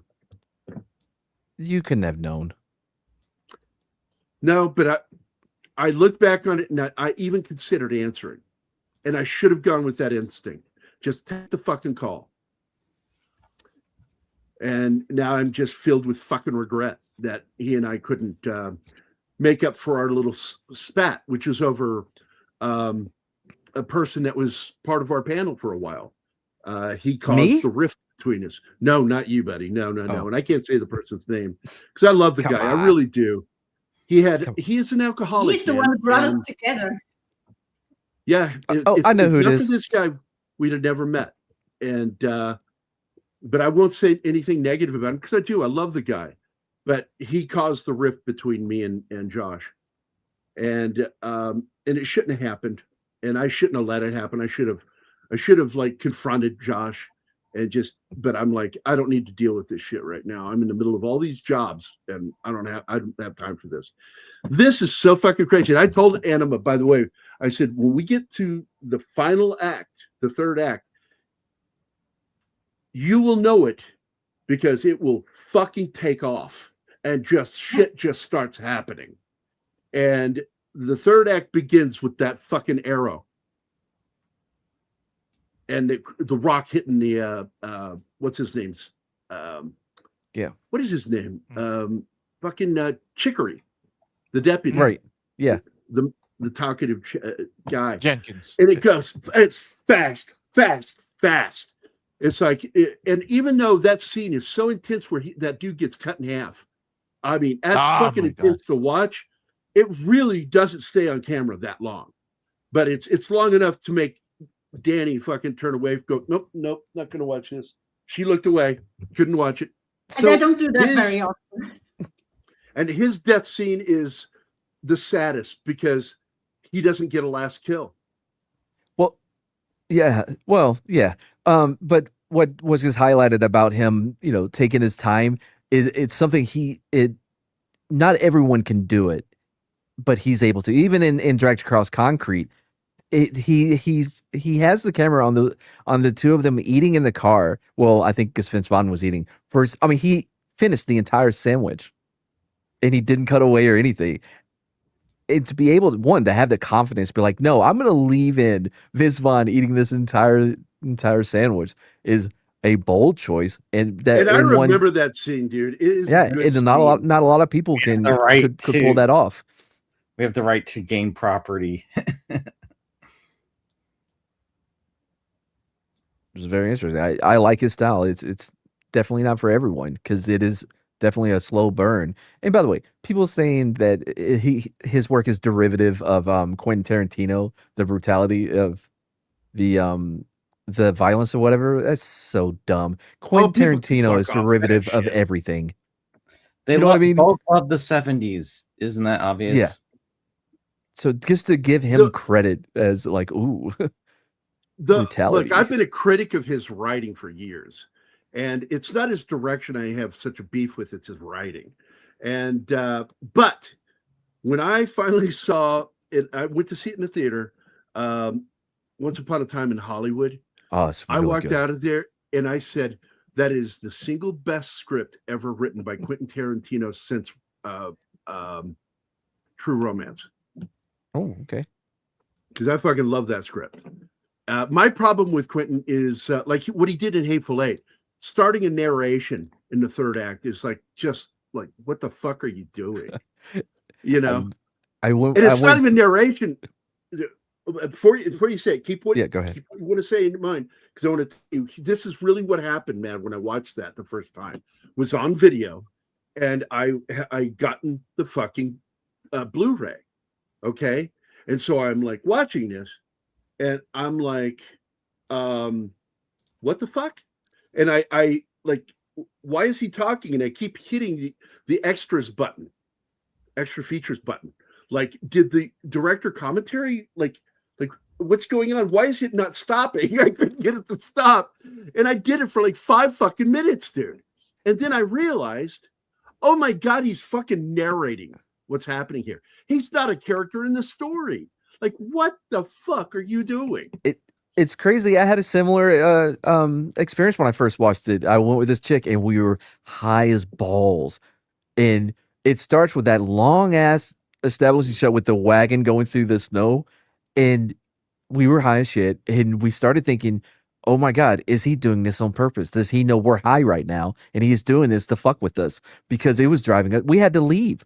We had to leave the theater because we just couldn't contain ourselves. We thought he was messing with us personally. It was a weird thing to think about. In hindsight, because we sat there and we're like, does he know we're high? Like, why would he do this to us specifically? Is anybody else hearing this? Is anyone else like? Is this just in our heads? I like that. So it took a while, but I do like the film. I do like it. I thought Channing Tatum was great, and he was flexing that ability to do Gambit, which I've always been on board with him being Gambit, because I really knew he could pull it off. But yeah, he pulled out that little Cajun accent. With Deadpool and Wolverine, I thought he was one of my favorite parts of the film. Him and Blade were great, and I fucking love that. There's a lot of problems with that movie, but watching it at the movie theater, check your brain at the door. Check your brain at the door, because that movie's so fucking crazy. It's insane. Yeah. Okay, I need to deal with this real quick with Monkey Jeebus. So I'm stuck in a sobriety house run by a chomo. I need to get out of here. I got a job interview on Monday so I can move out. He called me bald, so I looked up his info. Oh, Josh Becker calls you bald. No. Oh. The guy who's running the halfway house. The chomo. Got you. Okay. Oh, sobriety house. Now I get you. So first of all, got to get your life back, monkey. I want to get you back in all our chats doing the fucking monkey Jeebus shit that you do. It's fucking fun. It is. Crazy fun. It's crazy fun. A lot of us, we love you, monkey. We do. Even though you don't know it and you don't believe it, we do. We love you. Isn't Tarantino's whole style to be yeah, it is. Yes, that's what that's what I was saying. It's that whole being inspired. The problem is that I had like with Reservoir Dogs is, let me get this straight. You're just remaking The Killing by Stanley Kubrick and adding in elements from John Woo's was it The Killers with the Cross Pistols? I forget which one. No. It wasn't true. It was City on Fire. I forget who directed it. It was John Woo. It was a John Woo film with the Cross Pistol because that's his trademark. But either way it goes, I'm like, so let me get this right.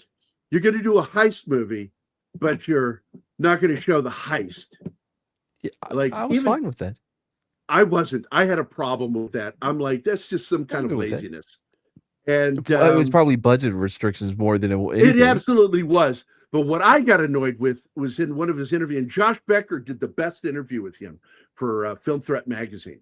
Josh, my buddy Josh that died, he interviewed him. He was the first person to interview him for any entertainment magazine. And within, I think, 10 minutes of the interview, Quentin Tarantino hated Josh Becker, hated his guts, because Quentin called him out on a few things in the writing department. And they were saying things that I had a beef with. But the thing is, his dialogue is the thing I like. I like the way he writes dialogue. Yeah. And my problem with his dialogue is it breaks the rules of screenwriting, which is your dialogue is there for one reason and one reason only, to push the story forward. And that's all it's really for. But he writes great dialogue. Like, and I fucking love it. I memorize a lot of his fucking lines. So I have a love-hate relationship with Quentin.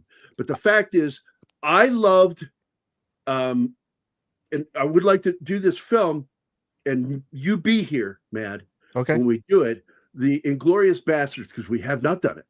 And I would like to do it because I have a very specific perspective on that film of what I like and what I don't like. And what I like is the entire opening scene is a vignette all by itself. Yeah. That is a great short film. It's like you also like Pistol Fight. This is, hear me out on this one, Bad. First act, strong first act writer. His second acts meander all over the fucking place. And then his third act is fucking amazing. And I don't know what it is, but he turns right around and he writes that last movie that he did Once Upon a Time in Hollywood, and it's nailed. First act, second act, third act. It is a perfect movie for me. I did not like the movie the first time I saw it, and then years later I watched it again. I'm like, oh man, I was wrong about this. There is a lot of good stuff here. So yeah, I'd be interested in talking about it. I'd need to rewatch it and stuff, but my big beef is like at the end, I'm like, no, scalping is the better punishment. Taking a little bit of scalp and putting a swastika on any good plastic surgeon, even in the 40s and 50s, could fix that. Like, no, swastikas in the forehead is a stupid one. Scalping him at the end would have been great. And taking a little chunk of his fucking scalp. You'll survive, but no, you'll never fucking forget. Well, my issue with the scalping thing is it doesn't make quite the same necklace that ears do. You know what I mean? Because it's right. It's not as like, compact. That's what I would. Yeah, that's what I say. But you are so fucking dark, dude. What I was going to say though about the vignette in Inglourious Bastards was that it's a less depressing opening than Up. Yeah. Which is and weird. It tells an amazing story. Yeah. It really does. And both of the girls in that scene, the daughter and the girl underneath, the floor. That's some of the best acting I've ever seen is by those two girls, and they're actually known now. You know, one's a French actress, and I forget the other girl. But let me look it up real quick. Oh, well, real quick, I wanted to say that when I brought up Quentin Tarantino being derivative, I wasn't trying to go after him because of it. It was because of the criticism of Greg Zahler being a copycat of Quentin Tarantino's style of brutality, which I find. Somebody has said that. Yeah. It wasn't Gambit. He was copy and pasting that from somewhere. It was part of the critics review. Wikipedia usually. Yeah, I forgot where it was though. Oh, here. Yeah. Other criticism included Kevin Maher of the Times complaining that the violence in the film was a copycat of Quentin Tarantino's use of brutality in his films. Well, some people are fucking stupid. That's just dumb. Yeah.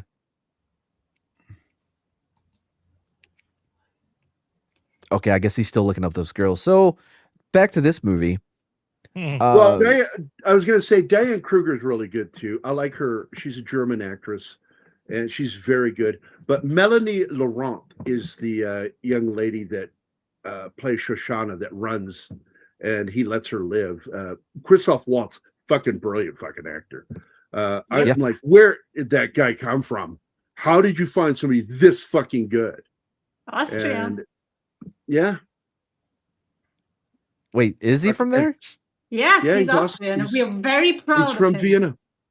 And what's even better is he is on what's his name? Jimmy on NBC, Jimmy Fallon. And he asked him a question about Germans' humor. He said, "Oh no, don't be mistaken. Germans have no sense of humor. No, they would not understand a punchline." You know, and he made a joke the other day. I heard. He said, "Well, you know, Germany's favorite pastime to this day is still invading Poland." What the fuck, dude? That was an on the street interview where they caught him off guard, and he made that joke, and I'm like, God damn, that's why I love Christoph Waltz. That guy's fucking brilliant. Christoph Waltz is the epitome of what happens when you support Austrian artists. Do it. Oh wow! It took me a second. It took me. Yeah. Oh wait, you will appreciate it. Pope and I like to fuck with Danny, and she said, "Well, we kicked him out," and I said, "Onto the world." No, just onto Germany. No, they decided how'd that turn out? The world. You unleashed him. You can't you can't wash your hands by like, well, once it goes to Germany, that was Germany's fault. Then they should have kept him in check. You can't be held responsible. Listen, we told him he's not good enough for art school. That made him so angry that he went and did that. So yeah, look, he was touching his face. We can't be held responsible. We were merely Austrians. Oh my God. He just needed more encouragement and a better mentor. It's all a gas in the end. Oh. Oh my God. Awesome. All right. Wait, what happened now? This is the darkest fucking show we have ever done. And I didn't cause it. The darkest so far. I like that you're an optimist. Wait until we cover the Schindler's List. Oh boy. Oh no. I'm not going to do that. My grandfather's depicted in this film. Oh, which victim the Holocaust? I didn't say he was a victim. Oh my God. Oh my God. Dark episode. Okay, so this scene is like Kurt Russell in this scene is just the acting that he does here is wow. I was so surprised that the guy with the broken leg finally made it to that cave. That's a whole day of traveling, and he's walking on a broken leg. That's the irony of this film. The single greatest irony in this film is the guy who couldn't keep up because of his injury, wasn't sure he would even make it, makes it, and is the one who helps save the fucking day.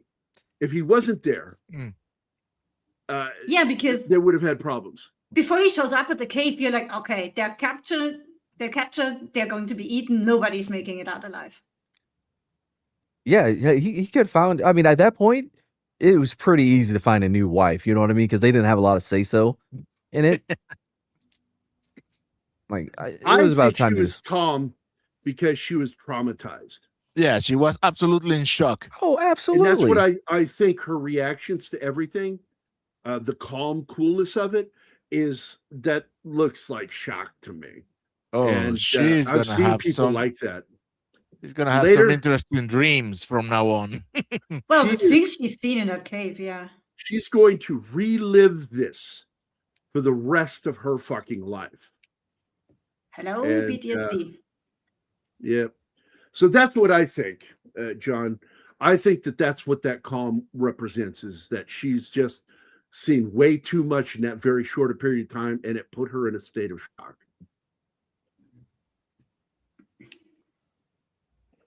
And seeing people butchered like that, she's a healer. Oh, we called them doctors in America. I don't think women were allowed to study medicine back then just yet.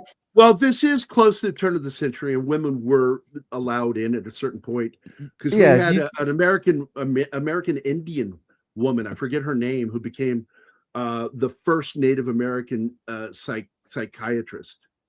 Oh, and wow. So you can right around this time. What? I'm telling you, she only became the town's healer because it's a small town and she's the only person knowing that stuff. Yeah. It's out of necessity. She's probably a nurse. She was probably a nurse. She's the nurse. Yeah. Oh, because the doctor was out of commission. Yeah, that is true. Yeah. Well, it's fine. I'm glad that she has a hobby. Dude. It keeps her busy while the man's at work. Yeah, I find it funny. The roof. Critics, when they start to talk about racism, are just like I don't even pay attention to him, skittish about its racism. No, he's writing a film about a period and being honest about it. That's all that is. If you highlight the next one where he talks about the Native American guy that separates that. Let's see, what is it? Yeah, Native American character of the professor who distances the majority of natives from the murderers and cannibalistic troglodytes to dismiss accusations. Troglodytes. Troglodytes? There it is. Troglodytes. I just fucking love you, man, when you mispronounce things like that. I'm sorry I had a traumatic brain injury serving this country. My bad. It's true. I'm laughing with you, not no, at I got you. Yeah. If I really cared, I wouldn't just fucking I'm gonna go for it. Yeah. You know, but what I understand that it could appear as though the reason why they had that scene where he's like, these aren't our people. These are weirdos, right? I could see that it could come off as people running cover so that but then again, actually that may have been it. They weren't, it may just be a cigar. Just saying. Sometimes a cigar is a cigar. Yep. And sometimes it's a giant penis. And sometimes it's a giant penis. Elizabeth what kind of cigars do you smoke, Shen? In 1849. How did he react when you held up the lighter?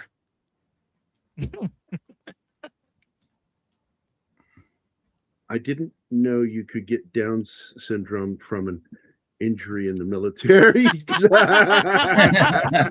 Damn. No, but I think it is sexually transmitted, though, isn't it?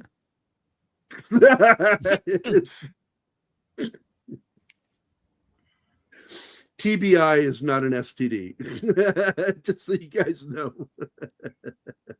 I don't know, man. I've seen some chicks that.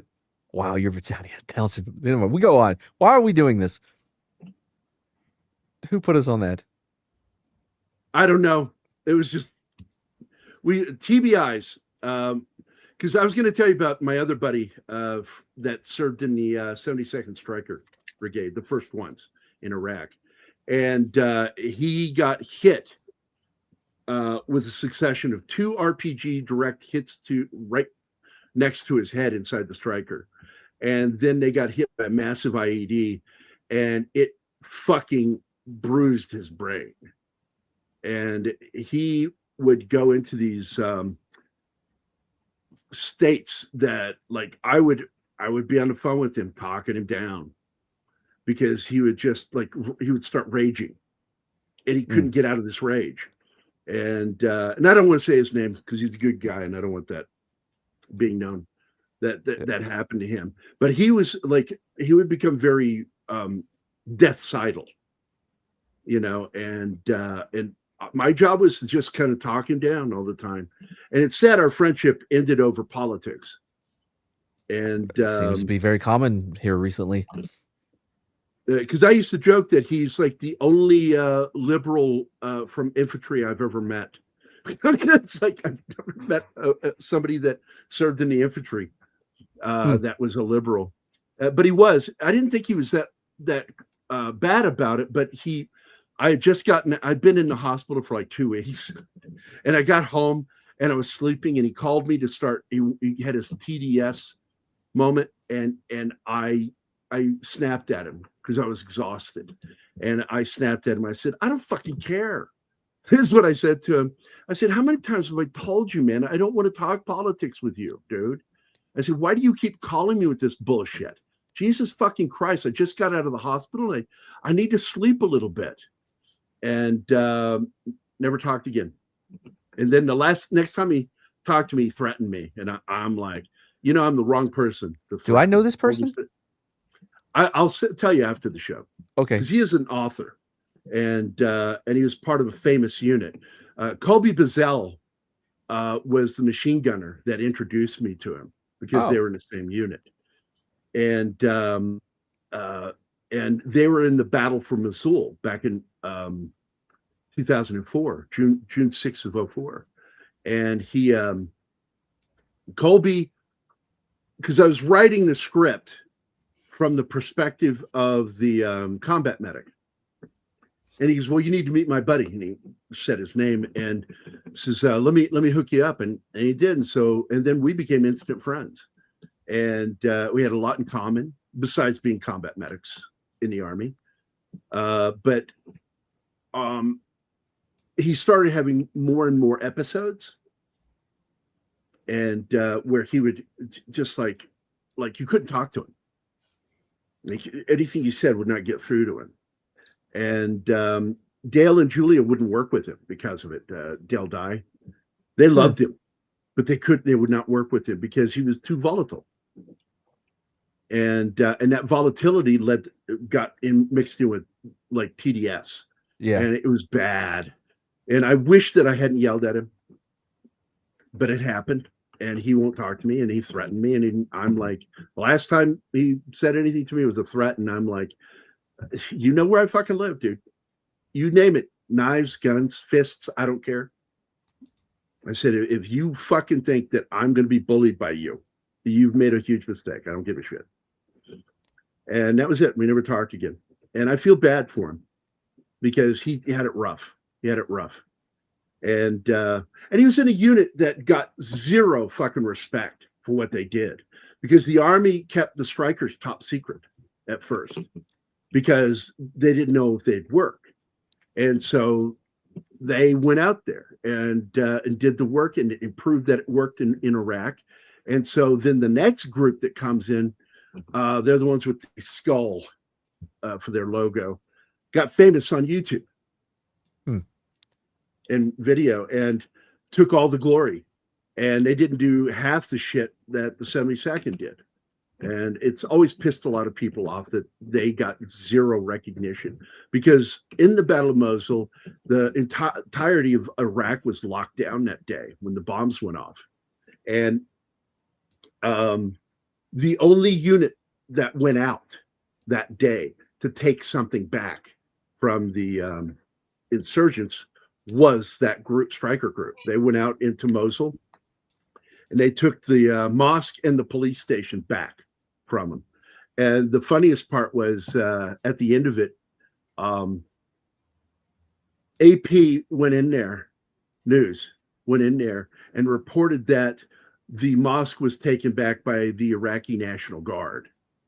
And it's like, no, it was cleared out already. The Americans had killed everybody that was left, and anybody that was in there. They actually stole the bodies. The insurgents stole the bodies. They didn't do it because out of respect for the dead, but to hide their numbers of what they had. So all you had was just blood everywhere inside this mosque. And then the unit was told that they had to put surgical booties on over their boots. And like, why? And they're like, it's a mosque. And it's like, a mosque isn't like a church. It's not a holy place. It's not treated like that. Mecca is the holy place. This is not. It's not treated that way. And fuck, man, we didn't understand anything about that world when we went into Iraq. And that's why I got so fucked up. And but you know, I would get in these discussions with him about that shit, and it was really good talks. And he would tell me, you know, his firsthand experience there of dealing with the insurgency and how weird they were. Because there was this one time where they made the decision that there was so much violence going on in Mosul that they sent out a mass warning: everybody leave the city. Everybody leave. And they went and they guarded every road out. And anybody that was of military age that wasn't married got detained. And then they let everybody back in. And guess what? It wasn't violent for months. It was quiet. It's like, that shit fucking worked. That shit fucking worked. But no, we can't do that again. You know, that's racist. I'm like, what are you talking about? Get everybody out of the city and arrest anybody of military age. How is that racist? Well, it's ageism for sure. Yeah, ageism. Now I say ageism, and all I think is ageism. Let's go. How do you have to do this with him every week? It's not easy. Let me tell There's you. a reason I only do Saturdays. I am going to marry that, Matt. Can you believe it? Well, look, Austrians are known for their decision making skills. Fuck off. I don't. Yes, I mentioned that's before. the last one. I promise that. Maybe two more. Oh my god. Oh my god. But they'll be good though. Well, you know, my favorite. That's how you know they're likely, by the way. My favorite parody of a John Wayne Western was the Jism Trail. What kind of porn are you watching? I'm making up shit. As Alpha says, as I mentioned before, we'd get some raging lefties, not just liberals, in group. Something. Oh no, you talked about that the other day, Alpha, and that's something different about like today than like when I was in. Like you just didn't like get lefties or liberals at all in infantry. They took other jobs. I could not tell you who was conservative, who wasn't. That was not a thing that we cared never about. Really talk about it. No, but there's just something you discovered though about the insanity of infantry with Marine Corps and Army is they are like fucking. They bleed red, white, and blue. You know, it's just, question. But they're also the most fucked up people you'll ever know in your lives. People that you can hardly wait till you hang out with them, but you will never take them around your family. Yeah. Oh, everybody has those kind of friends. Yeah. Now, a question. What does SF stands for? Special Forces. Special Forces. Oh, special. Okay. Thank you. It's like this video of this army guy is so fucking funny. You know, he makes the most funny fucking where he's having a conversation, pretending to have a conversation with somebody, but it's himself, like talking about the fucked up stupid shit in the military, Army in particular. Yeah. But he's talking about one, he says, "You're just a pogue." What's a pogue? He says it's a person other than infantry. Grunt. Yeah. And other than grunt. That's it. Other than grunt. And he says, but we're fucking true. And he goes, well, let me tell you something. The blue, what is it? The Ranger blue is also the same color as handicap signs. Fair. And that's what he said. He goes, yep, that's fair. That's fair. And I was like, that's great. I fucking love that shit. What is that guy's name? If you look at the first Cav, I keep forgetting. I'm sorry. What about the first Cav? Oh, if you look at their emblem, it's very self, reporting. You have the horse they couldn't ride, the line they couldn't cross, and the color speaks for itself. It's yellow. I love how the only person that's gonna know what the fuck I'm talking about is not paying attention. No, I was paying attention, and you're right. See what I mean? Yeah. No, I mean. Know what I mean? Because I was reading Monkey Jeebus's comment here, and yeah, do you know what he went through?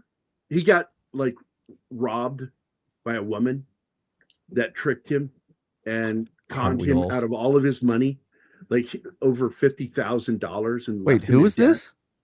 Monkey Jeebus fucking got conned. They took his fucking money and ran.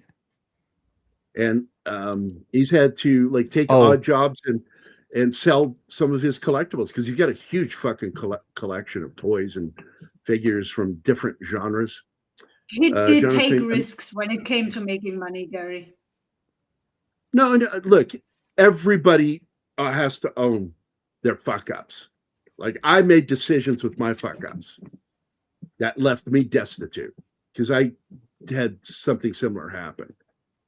Another thing I think contributes to the myth of North American Neanderthal giants is that the European explorers were about 5 feet tall, while Native American were often 6 feet tall due to their diet.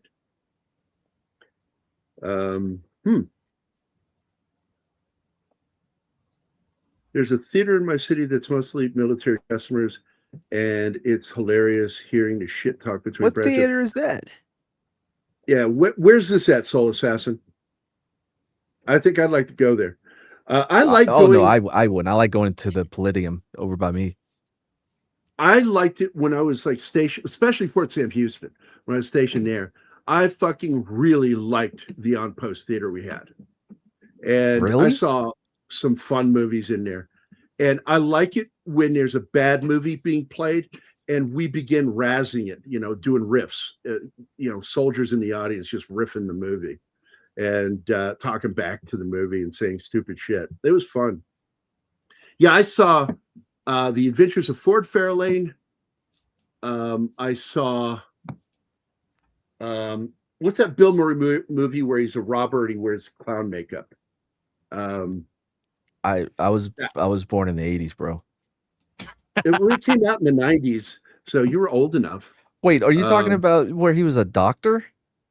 No, where he's a robber. It's with Gina Davis and Randy Quaid are in it, and they're pulling off a heist, and he wears clown makeup when he goes into the bank. And it's not a funny movie. It's really not a good change. Film. I think that was it. Quick Change. PVFS gets credit for that. Normally, yeah. I if this was my channel, I would get still it and not give anybody credit. But yeah, it's like good. Let me tell you, man. That movie, we were riffing that all the way through. Even my favorite future late ex-wife was riffing it. The girlfriend and I, we went to go see the latest Neil Breen movie.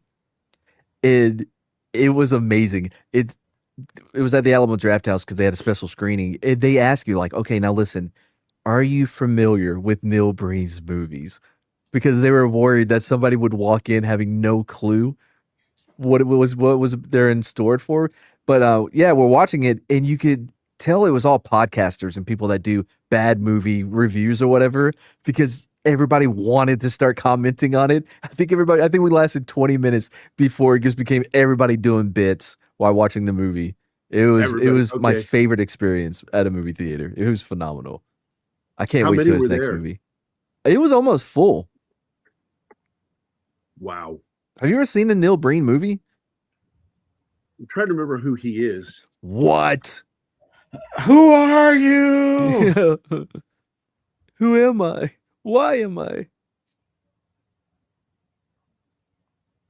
I would start with Faithful Findings. Oh, that's the guy. most grounded. That's the most grounded of his movies. Is probably Faithful Findings, which says a lot. I know who he is. Okay, I looked at it and like, oh, I knew that guy's face. Yes, I know him. He follows me on Twitter. I've never seen him in a movie, but I know who he is from thanks to other YouTube streams talking about him. And I'm like, all I can say is, I can't believe you committed suicide. I can't believe you committed suicide. I can't believe you. I can't get you out of this one, buddy. I'm gonna put the link. About? I'm gonna put the link to the full movie in the private chat for you. Faithful Endings. Faithful Findings. Yeah, Animal won't watch it, but I will. I love that. Well, that none of his laptops are ever turned on the entire movie. Why will I not watch it? No more books. I mean, they're really bad movies. I've seen all of his movies multiple times, and I've forced my friends to watch it with me. No, but the real tragedy is, if you think about it, he actually finishes films. Most other people don't. So in a weird way, he's actually much farther along than most people. He made all of his money in real estate, so now that's why he has a God like complex. Schwarzenegger.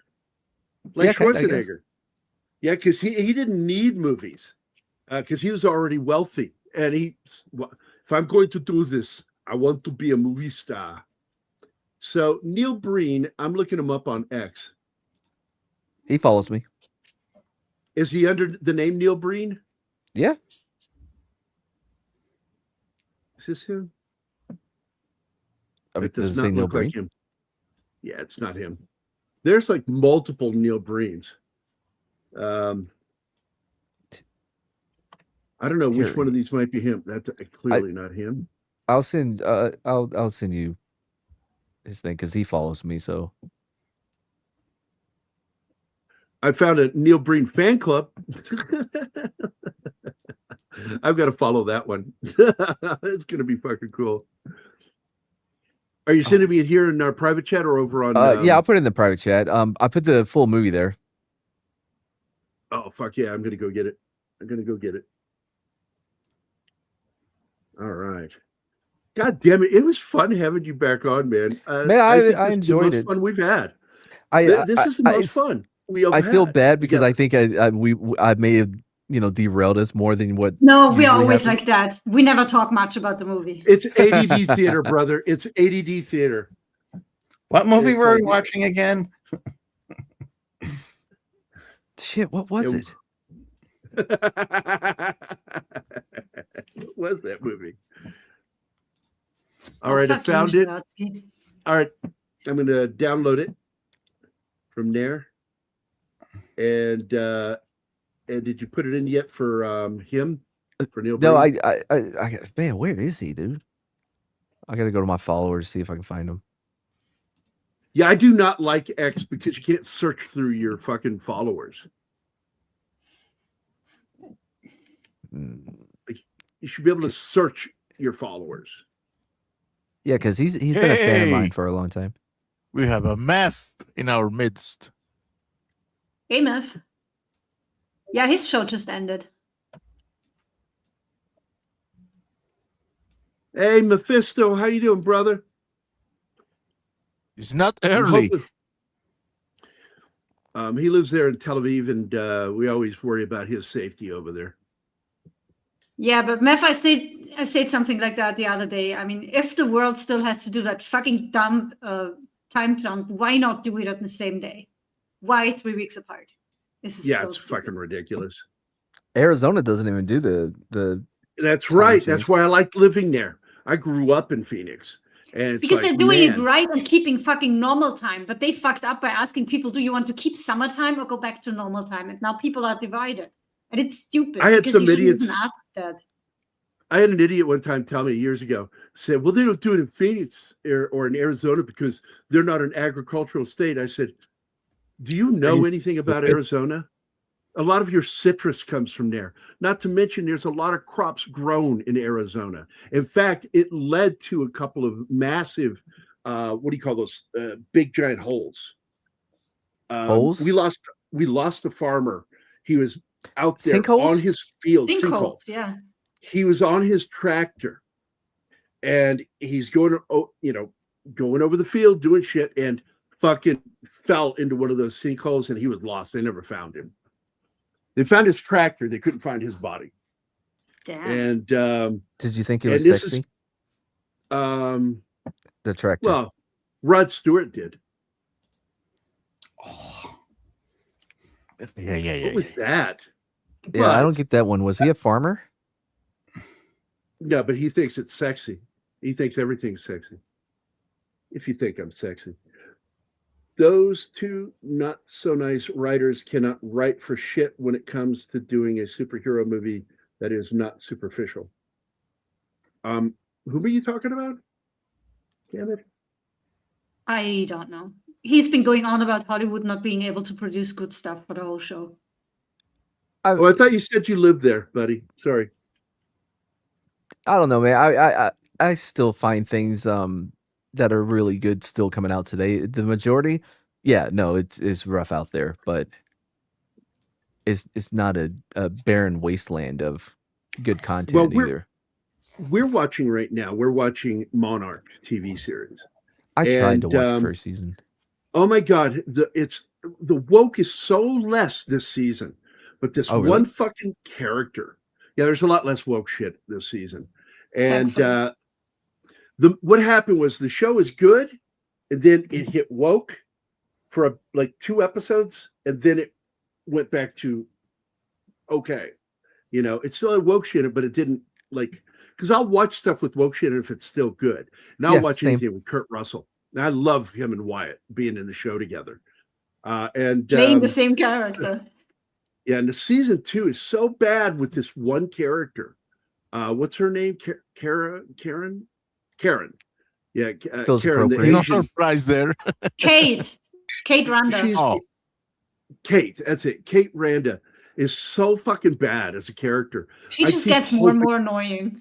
She gets murdered or killed in the show, or just tops herself because she's so depressed about everything. And she it's all about her, which she's a lot like the Oppenheimer character in the Harry Truman scene, where he goes, I have all this blood on my hand, to the guy who dropped the bomb on 2 cities. You're going to say that? I've got blood on my hands. Fuck off, asshole. I fucking, God, Oppenheimer was such a cunt.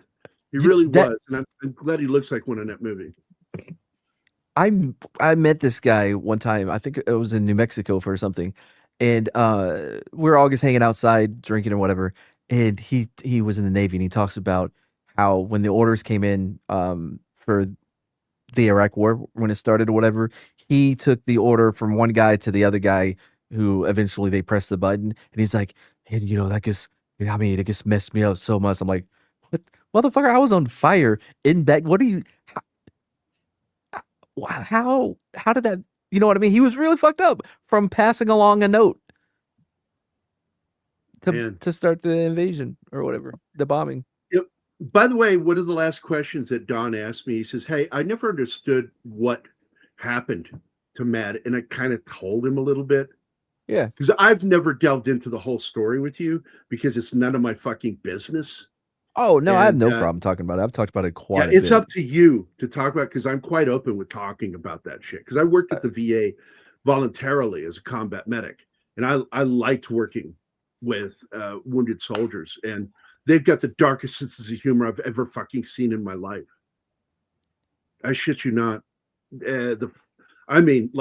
Okay, I did a comic that inspired a comic book, okay, about an incident where these guys are playing basketball. One is a spine injury, and the other one is an amputee. And the one guy takes a hook shot while the other guy tries to block it, misses, and he throws the hook, and it lands, goes into the hoop, and the guy turns to him, and he's like, yeah, and he throws up his stump and he goes, Phantom Limb 5 high five in it. Phantom Limb high five. And that was so fucking dark and funny to me. Oh, that's and good. I sent it to all my vet buddies because I used to work close with Jeff Searcy from Wounded Warrior Project. He was one of the heads of Wounded Warrior, and he's who I sent it to. And he sent it out. And he says, this is being very well received here. They think that's funny as shit. So I don't have time today, but I'll keep my opinions about the Wounded Warrior Project to myself for now. Oh, I have problems with him too, and I'm glad Jeff Searcy left. He had problems with him too. And he couldn't get the changes done. And he's like, then why am I fucking here? And he left. And he and I are still close friends. I have nothing to do with them anymore. I feel that they've been very disingenuous with some of the things they do. Yes. And they did use funding that they shouldn't have used for the wrong things. Yes. And I know that.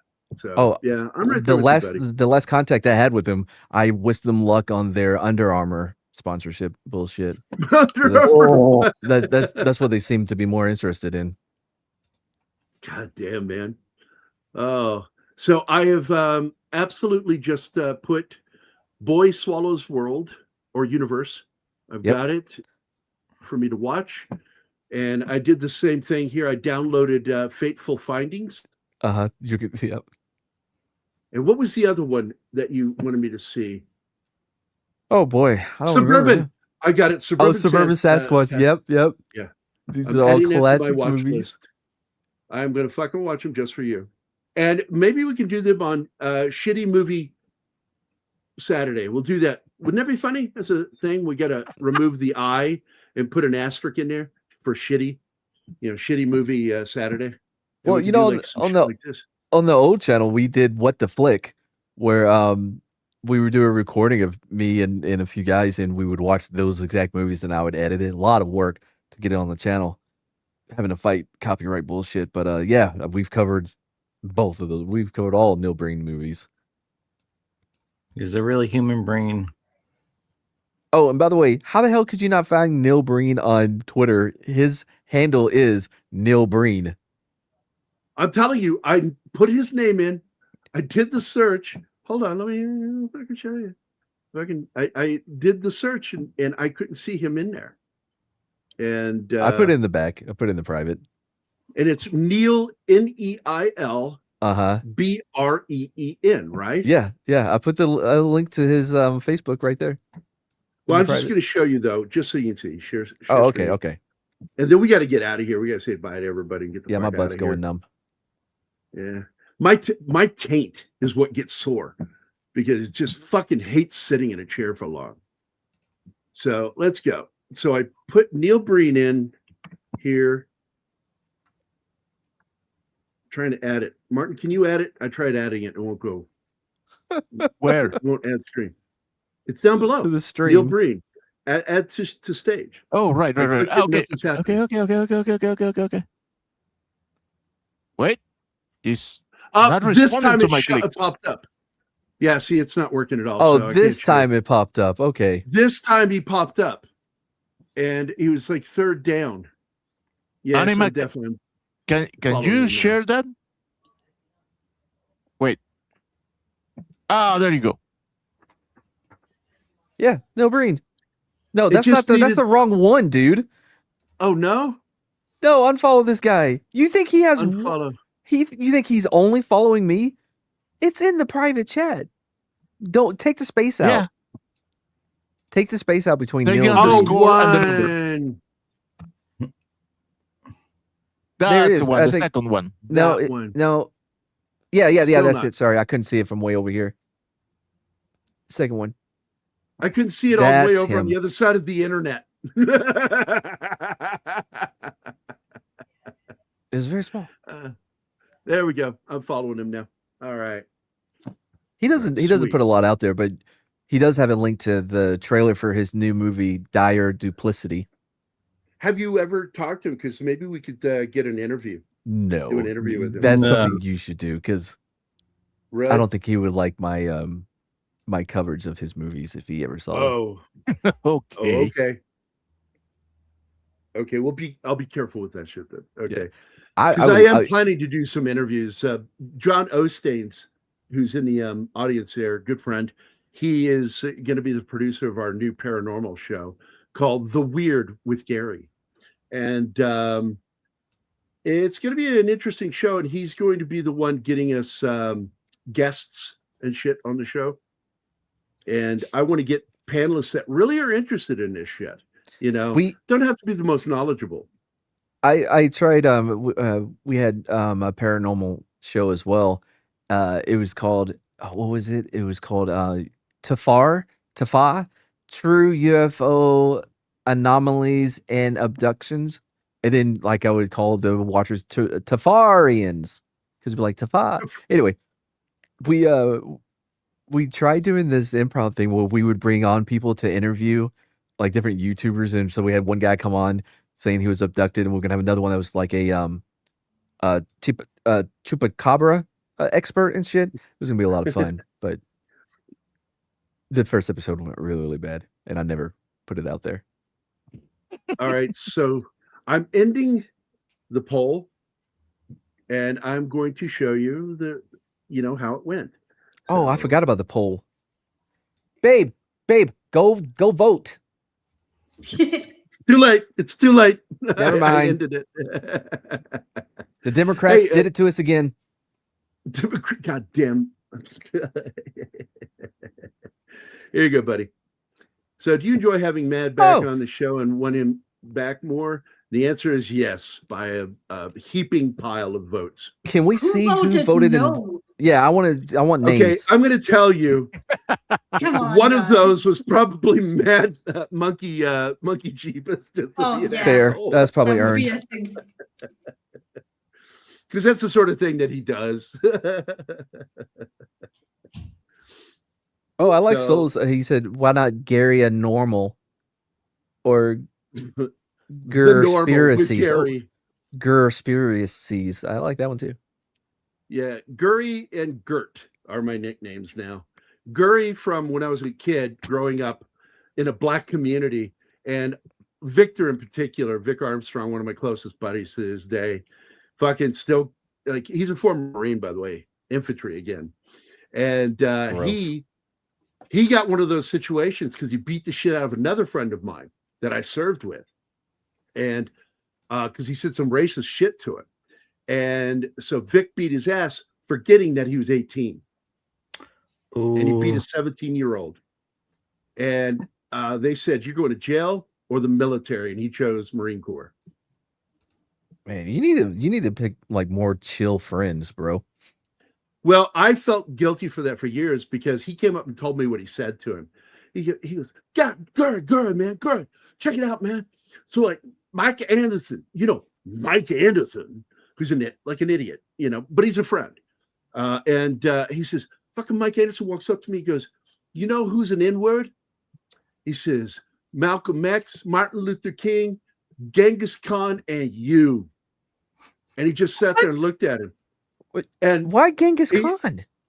I don't fucking know, dude. I asked Mike about it. He says, "I swear to God, I don't remember it saying that to him," but he did.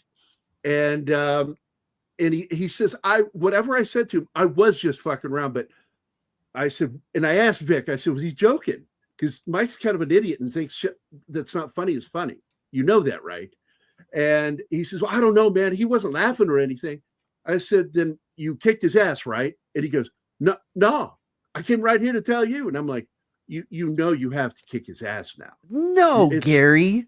It's a moral imperative. And that is exactly what I fucking told him. And I felt guilt for years over that, finding out that he got arrested and shit and went to court, and then they made him go into Marine Corps. But he told me, he says, "Nah, Gary, man, Marine Corps kicked my ass and made me a good person, man. Brought me back around, made me a good person, got me away from the gangs, man. Nah, you making me kick his ass saved my life." And to that, I say to Vic to this day, I fucking love that dude. I love you, Vic. I fucking love that guy. He's 5 beans short of a burrito sometimes. Like, he's kind of like out there. But God, he's a good dude. I just fucking love him. And I want to say right now, Matt, it was great having you back on here. I fucking love having you here. I enjoyed myself very much. And I know Anima had a blast for her first time hanging out with you. Anima, what did you think hanging out with Mads? It was fun. Oh man, I would have liked to talk about the movie more. I'm sorry about that, baby. That's just not going to happen. I want to thank our audience. Track. I know. And Chinatsky, thanks for showing up. And Martin, I'm glad you could make it, man. How's your hand? Is it doing okay? Too. Yes. How's your hand? Dude. Okay. Oh, did you get to keep it? Yeah. Nice. It's in a jar. Oh, awesome. Look it up. Oh my God. Matt actually admit that you keep your hand. I Not know. that you kept the tumor. No, I like his version better. It probably brings the room together. You know what I mean? Yeah, it's fucking great. Hey, I want to thank Gambit, Snorty, John Osteen. You guys are great. Alpha, lovely Sherry. By the way, Sherry, you absolutely have the nicest tits I've seen so far as an avatar. Thank you. All of us men, thank you for that. What? I'm not touching what you just said at all. What I was going to say was that everyone in the chat, everybody in the chat's been great, except for the 19%. And I don't know who you are, but I will find out. I will find you. Davey Dredd, thank you so much. Country Shape Media, James Jameson, Penny, Zax, Vinkman's girl. Solus Vinkman is like the best at telling people smash that like button. She is so good at it. It's always different. I don't know how she does it. It's always different. Soul Assassin, Gambit, Snorty, and for some reason, Vinkman's girl mentioned again. Because Martine did the list after I did it. Oh, God damn it, Martin. Wait. And Soul and Assassin. Just so you know, Gary, that's it. you saved your life by saying they're the best tits you've seen as an avatar. If you hadn't added as an avatar, I would have killed you. Oh, I mean, you have beautiful tits. I like your tits and I like your butt. They're amazing. Just by the way, just you walking onto that frozen lake of talking about her tits, and you're like, oh, I have no cares at all. I'm just gonna stroll right across here. What's the worst that could happen? I'm just telling you, man. If like people have tried to cancel me and it never works because I don't care. And no, that's not what I was concerned about. No. Oh, with her? No, she's irritated with me, but she loves me. She knows my humor.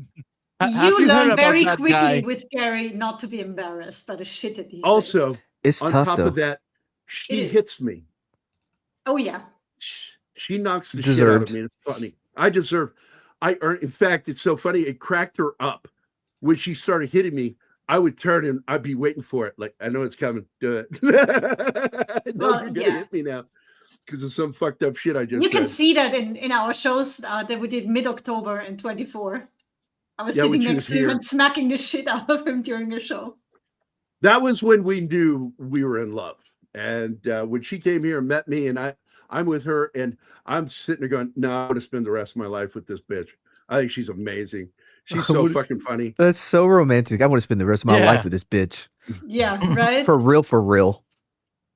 Well, dead ass. I think in my world of thinking, which is like yours, Mad, you know this, that saying fucked up shit is your way of expressing love. Yeah. To me, it is. You know, I mean, when you look at how he proposed to me, I think we should get married. And I said, okay, that was very romantic.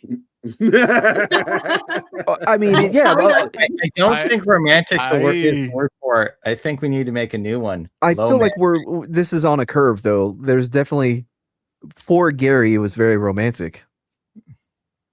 It is for me because I say things and I have to say them in a funny way. It's just the way I am. But when we're alone, and I've like said really romantic things to her. Also, I've never written a song for a girl before.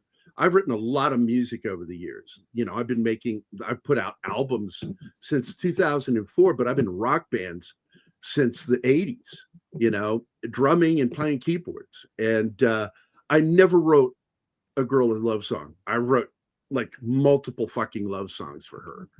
And I'm like, I don't know what it is about you. You are so different from every woman I've ever met. And it's not just because she's Austrian. She's just different. She's weird as fuck. I wasn't going to say that. She is. She's weird as fuck. And she knows. She says, that's why you fell in love with me, because I'm so weird. And I'm like, goddamn right. You're goddamn right. You do a great impression of her, though. Oh, she hates it. She gets so annoyed with me when I do it. She goes, why'd you make me sound so retarded? I had to click on the tab, like, wait, who's talking? Because I could not tell which one it was.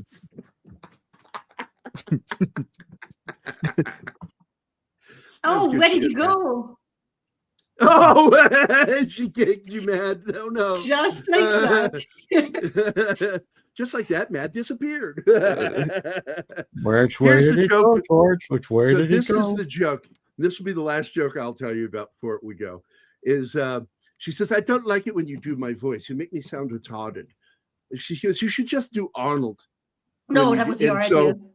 And then was it my idea? Okay. Yeah. So I told her what I'll do is I'll do Arnold and do your voice. And then I do Arnold saying fucked up sexy shit to a guy. Like, I really like the way your penis looks. It's so handsome. Oh my goodness. That's what she does. She goes, she just drops her head like, fuck. There's no winning with Gary. I'm doomed. But she is doomed. But I told her, Arnold I said, working at the sex hotline, but he was put into the wrong one. You'd have the most wait a minute. Oh, yeah, no, I love Falco, dude. I fucking like his music. His version of De Commissaire is the best version. His is the original. Yeah, well, it's that, but he didn't release first. No, he did. It just didn't get released in the US. No, first. He didn't. It was supposed to be released in the US. And so therefore, the other guy took the song, didn't pay a goddamn dime for it, released it in the United States, and kicked the shit out of his version. You know, I get why the Oscars have that music that they play to let people know to get the fuck off stage. Oh, okay. Shut up. Gary. No one say anything to him. Gary. Please. That's Robert Loggia. Can you spell that for me? Certainly. R as in Robert Loggia. O as in, oh my God, it's Robert Loggia. Okay, this is for you, my friend.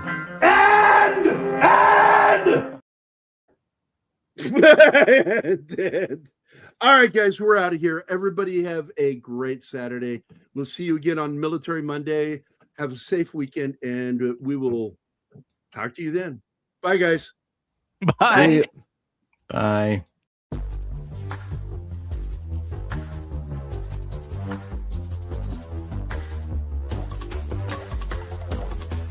Fucking Shinatsky with that. Bye.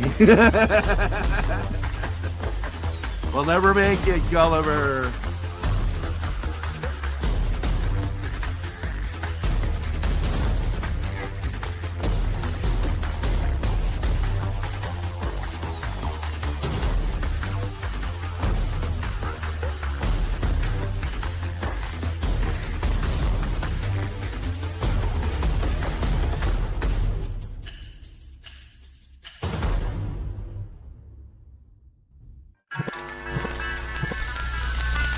Y'all come back now, you hear?